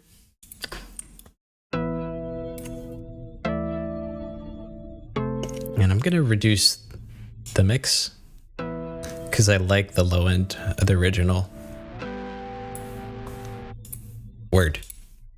That is sounding cool. I'm going to do something for future me to figure out, which is putting this on the drop, because I want to figure out a way to integrate this, maybe be some cool variation on this last part, to integrate more vocal stuff. And actually, now that I mention it, maybe that is a good opportunity. I am here. Am I just fading it in? I guess I'm not using this. One more element I wanted to try and bring in, which was a cool sample of guitar, kind of a descending guitar, but I wasn't, again, not really sure if the tonality of the chords sat well with me. So we might try the same trick of forcing it to be in the same key. Well, let's hear it in context.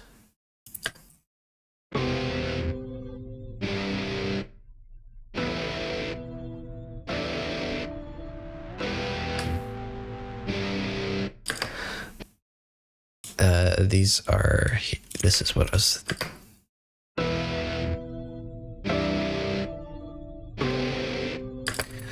Yeah, something is slightly off. Let's try the trick of retuning it to see if that helps. If not, we can take the MIDI again, because I like the tone of the guitar. I like that it's, descending as opposed to some of the other notes, which are ascending.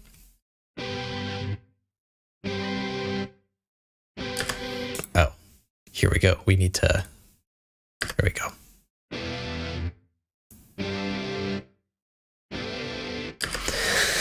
You know, sometimes retune just doesn't work the way I wanted it to. You can hear kind of the sort of color-based sound.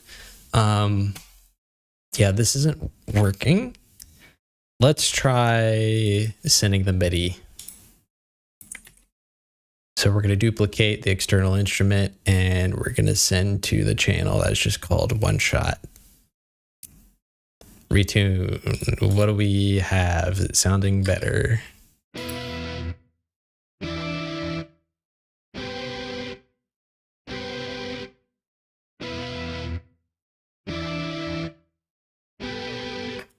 I mean, a little. What if we pitch this down a little bit? I wanted to sit lower.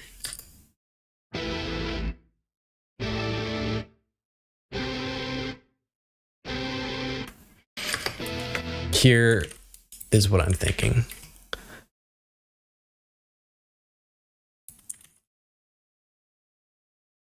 The paste is taking, okay. What I'm thinking is changing the voicing of these notes to be different.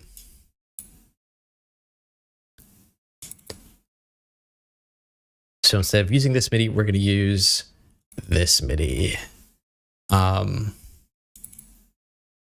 So let's mess around it and see if we can get something out of this.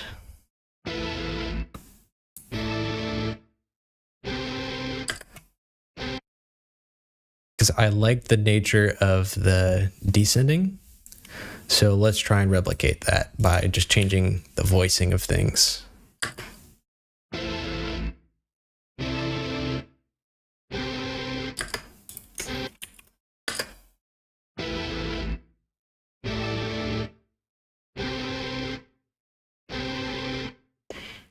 And I don't really, maybe the voicing actually doesn't do much for retune because it is probably wrapping everything. I think what I want is just pitching these two further down. Whoa. Why does it sound crunchy all of a sudden?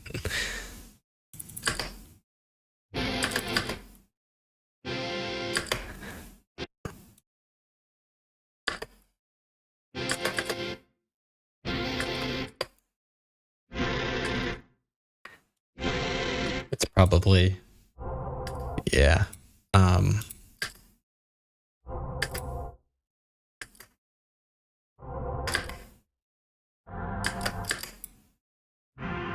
All right, this isn't yielding what I wanted, so I am gonna give up on it.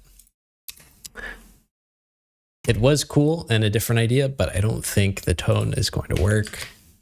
I mean, that might be cool to bring in,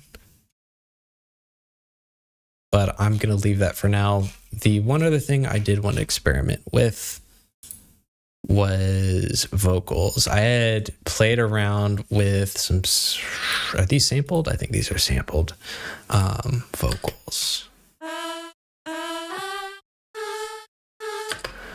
So let's see if we can kind of work that back into the breakdown, see if it fits. Because I think it is just echoing. It is pretty much just echoing this. Oh, and we already have those layered in, so I don't see the need for this. What else would be missing here? What else do I want to flesh things out? I guess I'm not using the guitar. I am not using other elements.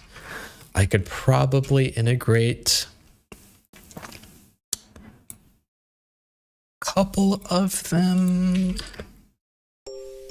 I do like the music box a lot. Yeah, let's see what it sounds like.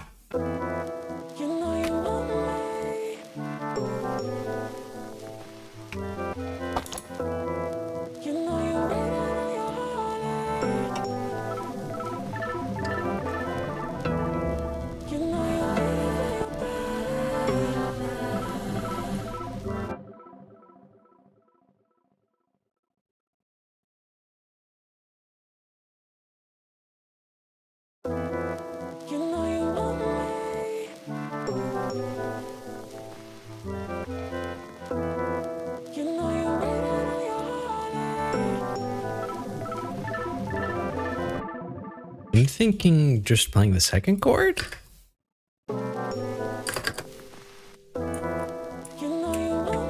Actually,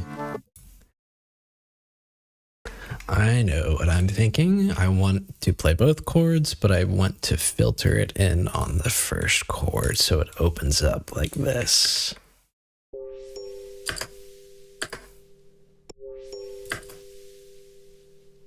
Maybe even more like that.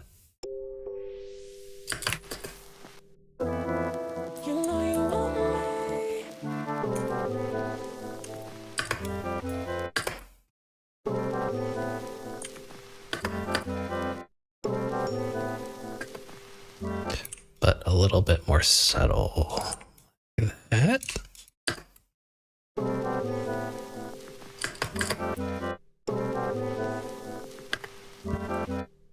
Cool. I like that.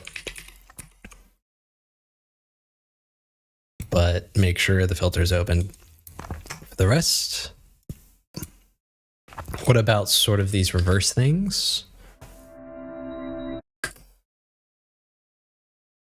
I think that's a little too much detail for what I want right now. What is this? Ooh, I actually might want to repurpose this. Because it is something I kind of tease at the beginning, but why don't we bring it back in full force? So that way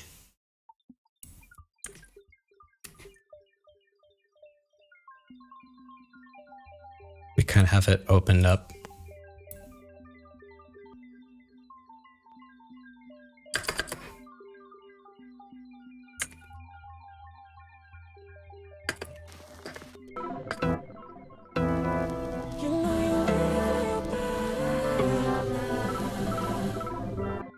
It's a little quiet here. I'll just boost it.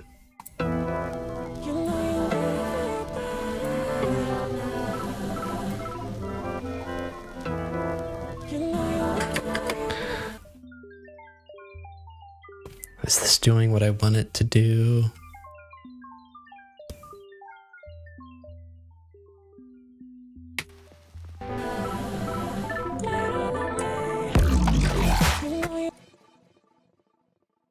I think it is. So I know that sometimes, what the heck is going on here? Sometimes Ableton decides to register some random automation over and over and over again, so it kind of breaks the undos. Like, watch this. I'm holding down undo, and I want to undo the change in this EQ. Okay. Word. Okay, so I mean, YOLO. We're just going to automate this being here, the low end, because there needs to be low end. Might add a Reese. I feel like that is what is needed here. I already have a Reese. Is it being used anywhere? No, it's not. It's another idea.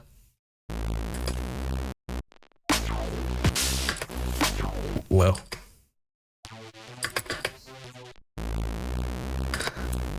Okay, I mean, that's not a thing, but let's hear the transition because I want to make sure that I'm not crazy.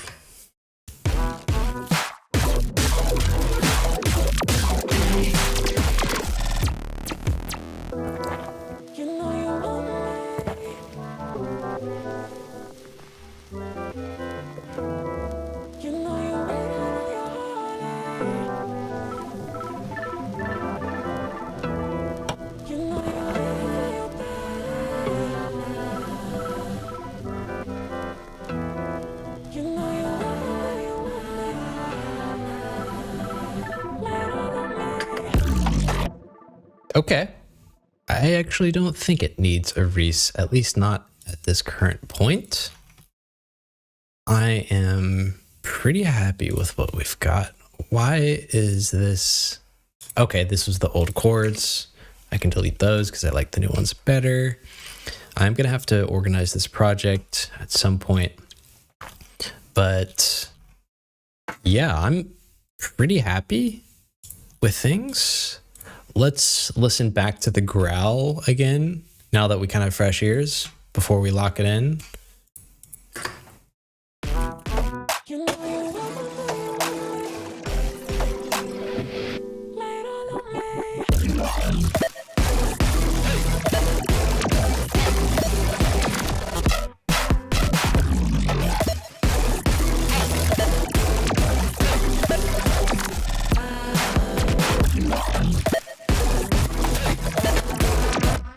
is sick.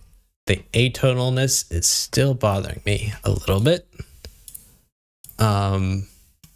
So before we wrap for today, we're gonna just try a couple things. Oh, actually, I mean, this might actually do the job. There's no Phrygian here. I could probably put it in custom.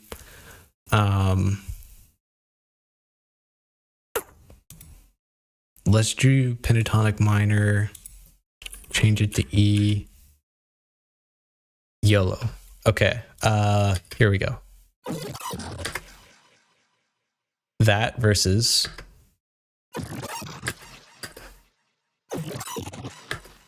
I mean, oh, we could,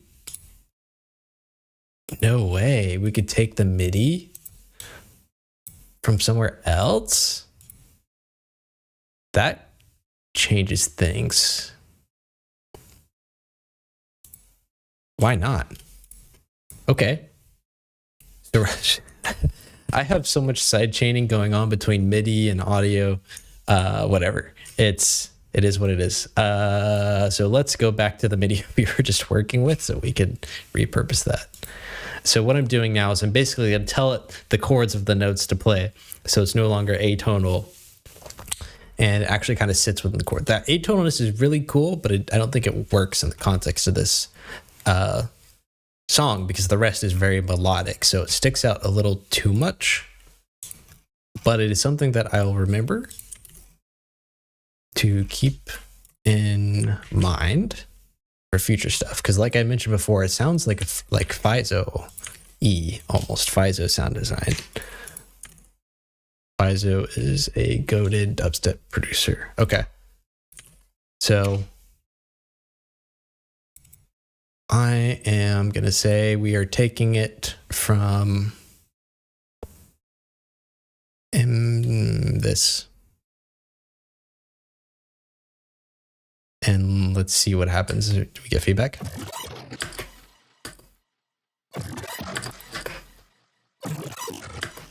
Okay, I mean,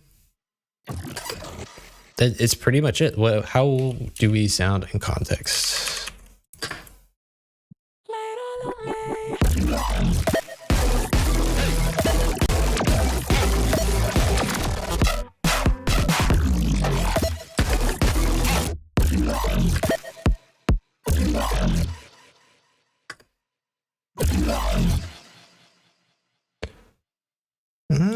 Performance.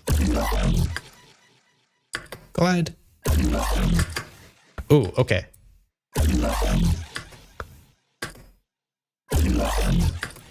I do like that.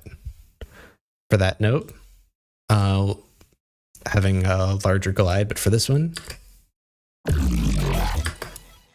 whoa, that made almost like a cool chord. Like arpeggio. That's pretty cool. Can we get the same effect over here? No. Wait, where is this coming from? What is this map point?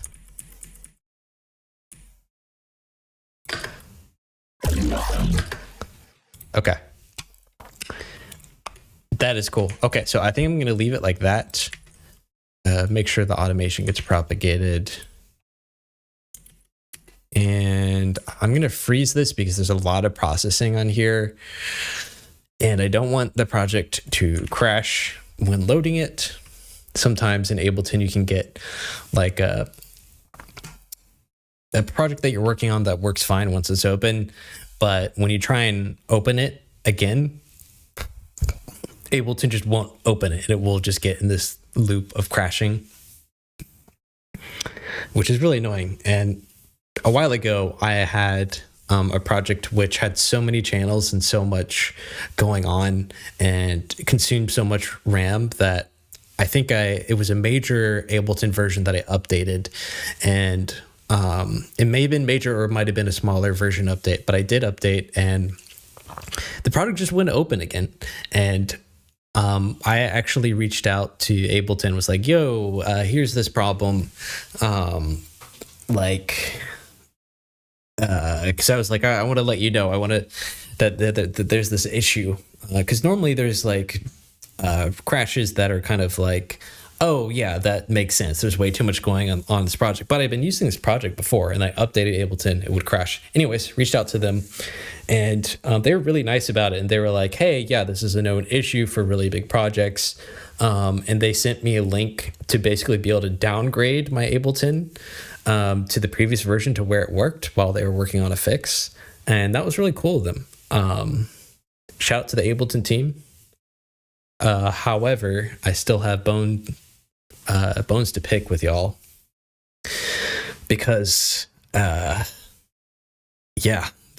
biggest problem, my biggest gripe with Ableton is that once you get to a really big project size, I think there's a great, I know NASCO did a stream about it, where it takes like seconds to add a new track or seconds to add a stock effect to a track, and that just like bogs down the process of writing and working fast. And let's see if we can replicate it here. I don't know if this project is big enough, but let's see. So I try and load it in EQ. 1, 2. It's like, a second, but that is enough to be frustrating, because if you're mixing a project, you're by nature adding dozens of different effects and things. And just to load a stock effect, you have to wait a full second. But let's try and load something that is a little bit more heavyweight. Yeah, it's about the same, but it's enough to be annoying, and it is kind of like a luxury thing to ask for improvement. But I know Bitwig manages this so much better.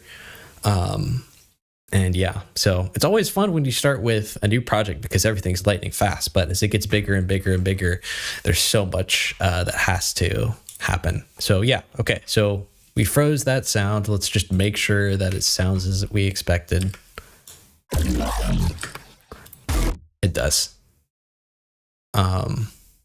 Tight. And since I'm pretty happy with how things are going, I wanted to,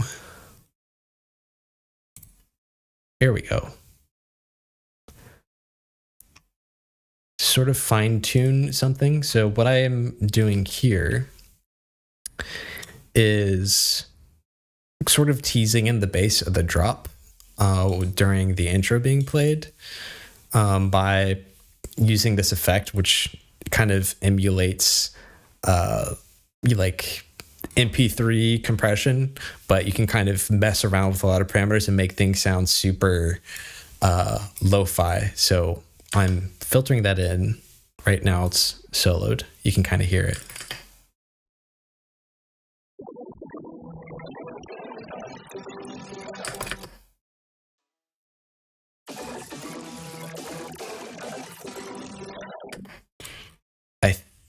What part of this do I not like? I think there's too much guitar tonality. So what sound is adding the guitar tonality? Let's see if we can find.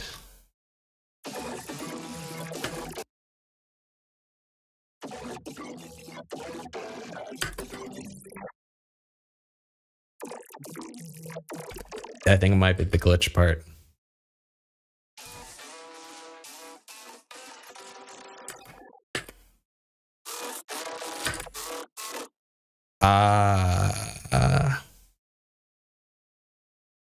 Okay, there's enough going on in the high end that I'm just gonna kill this. So now we should have more bass sounds.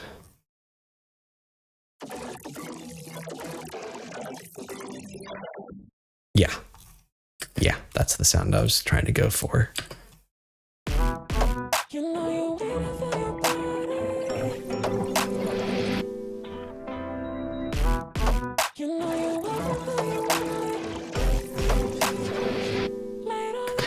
It is really quiet, but I don't want it that quiet. So I'm going to reduce or increase the volume here.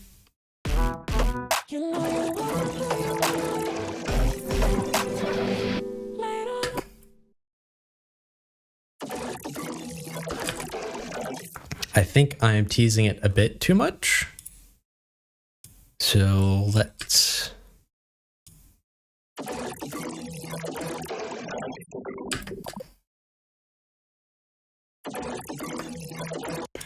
bring it back a little bit.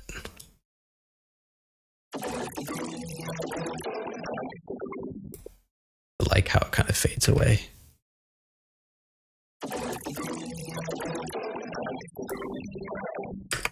Sick.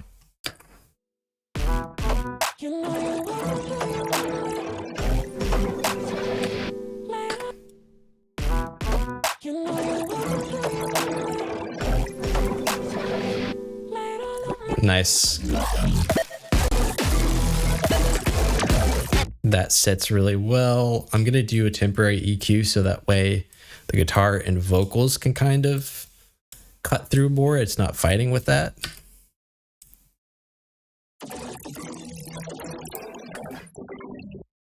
So when my projects are done, they end up with all of these tiny little edits like this to this EQ to cut out this range, just turned on for like, you know, a little bit and then turned off. Like both of these are just turned off. But anyways, that's cool. Yeah, let's hear it in context.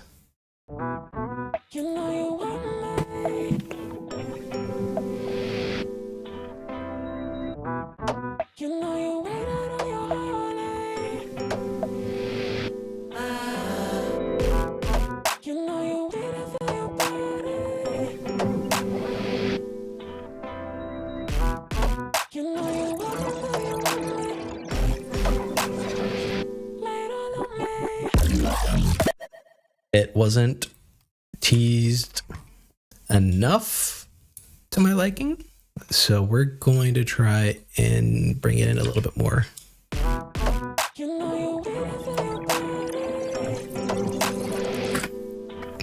I actually kind of want to really bring it in at the end of this phrase.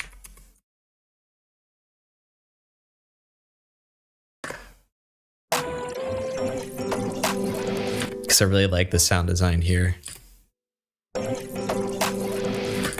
And I think maybe this is doing a little too much work of removal. And this is a little too quiet.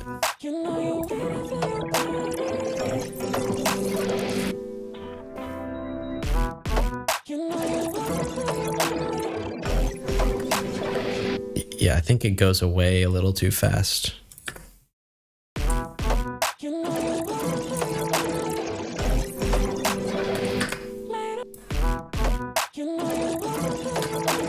I want it to be teased in.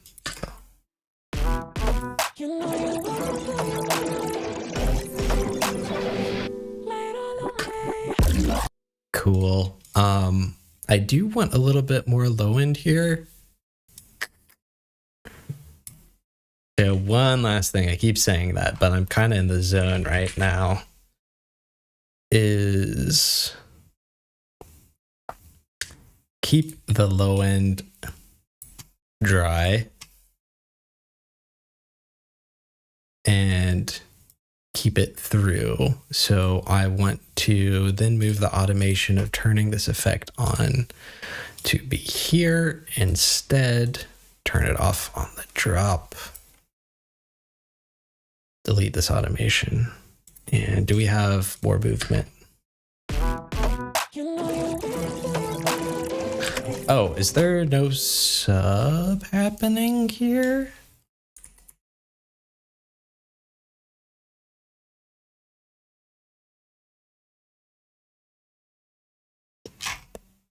Unclear. There is no sub. That's why. Okay. Easy fix. Add the sub. We probably don't need this frequency split. I can actually move this effect in here so we don't have to turn it off. We could just turn off the whole chain, delete the automation. Okay, what does it sound like now with the sub mixed in? Might be a little... Oh, I was like, what? It's just going full force. That's why.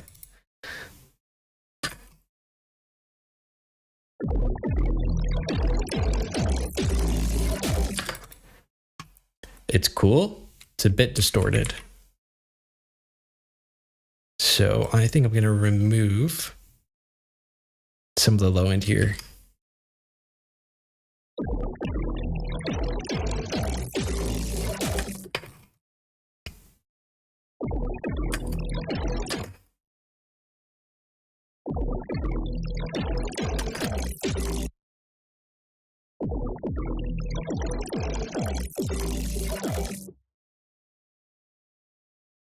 I think I only want the sub to be playing, not these other intermediate layers. So that's what we're going to do, because those add a little bit too much mud.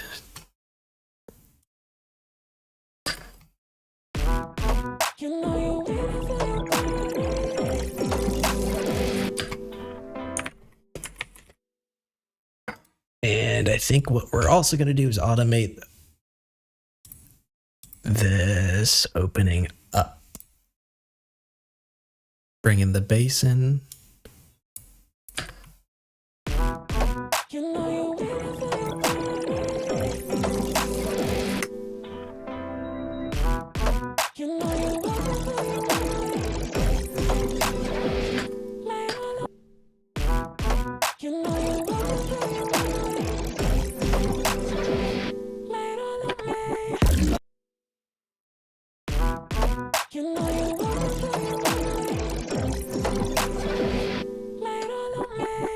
Okay. I'm thinking I want less bass now, too much bass, and I'm having trouble finding the group. Here we go. Okay. So we're probably just gonna cut here.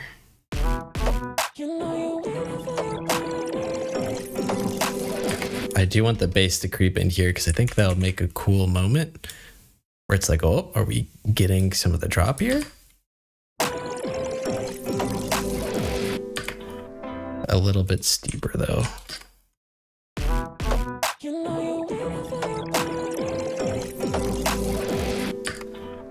Yeah, like that.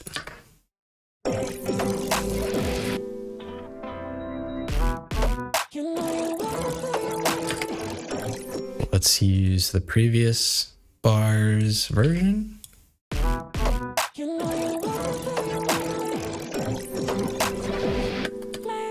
We want to filter it back out again.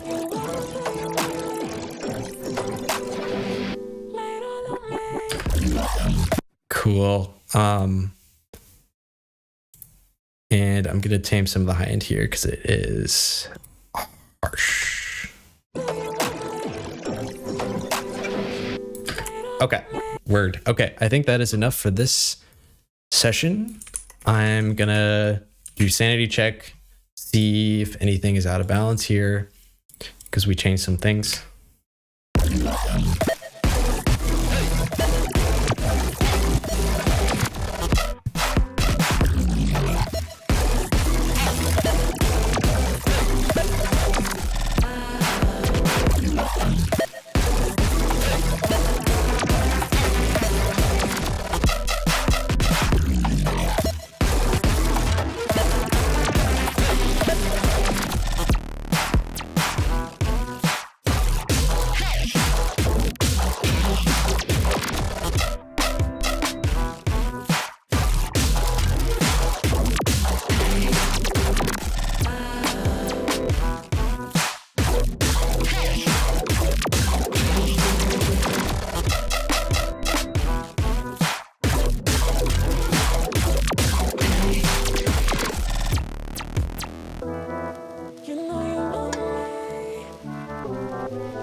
If this part is still...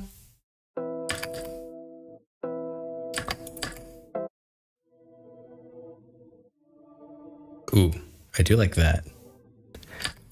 Okay, I'm gonna remove this because I think this part is still bold for this first half. Yeah.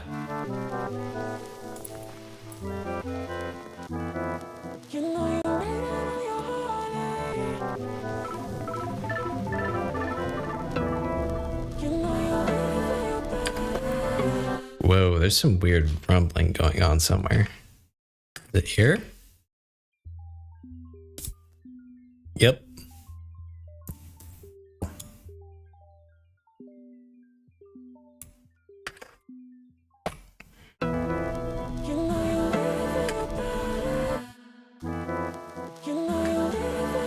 Where is that? Oh, it's here. Okay, good to know. My ear didn't catch that before.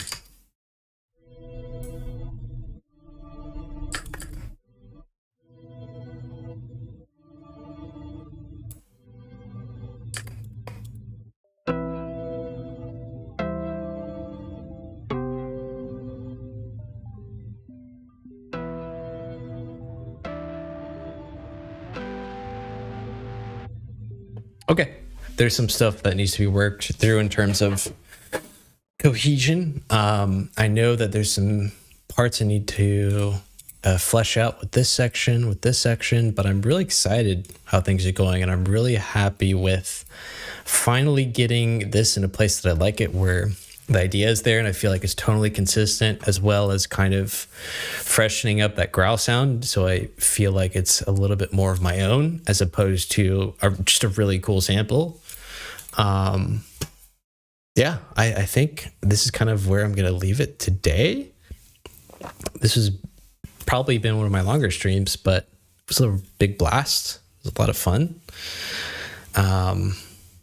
Yeah, thanks for tuning in. I'll let the song play through one more time while I find someone to raid on Twitch. If there's anybody you recommend, throw it in chat. Otherwise, I'm just gonna find somebody. I don't know if anyone's streaming that I would recognize for like music stuff, but we'll get that figured out. So yeah.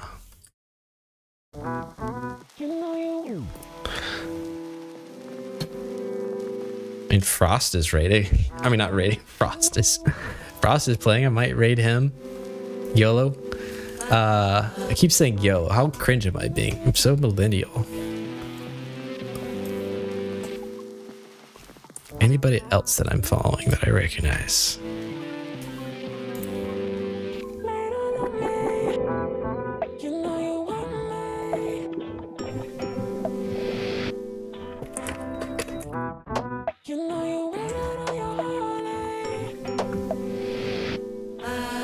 No. Hell, let's just raid Frost Prime. Give me 1 sec.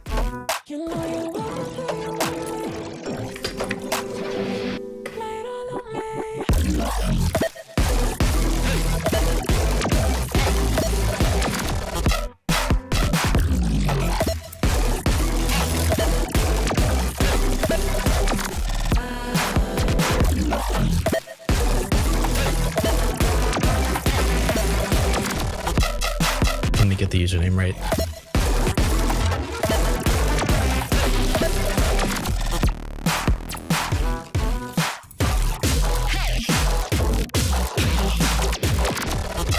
All right, let's do it.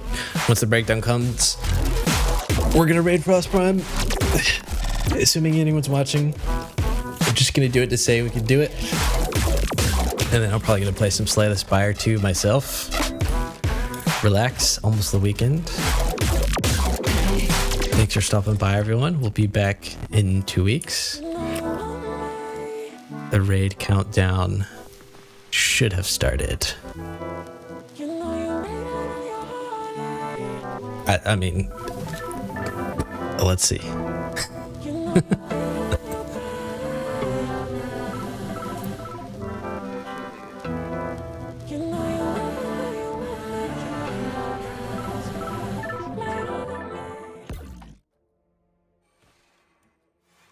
I would too. Honestly, I would. Yeah. Okay, I thought we were in a nice, like, friendly space.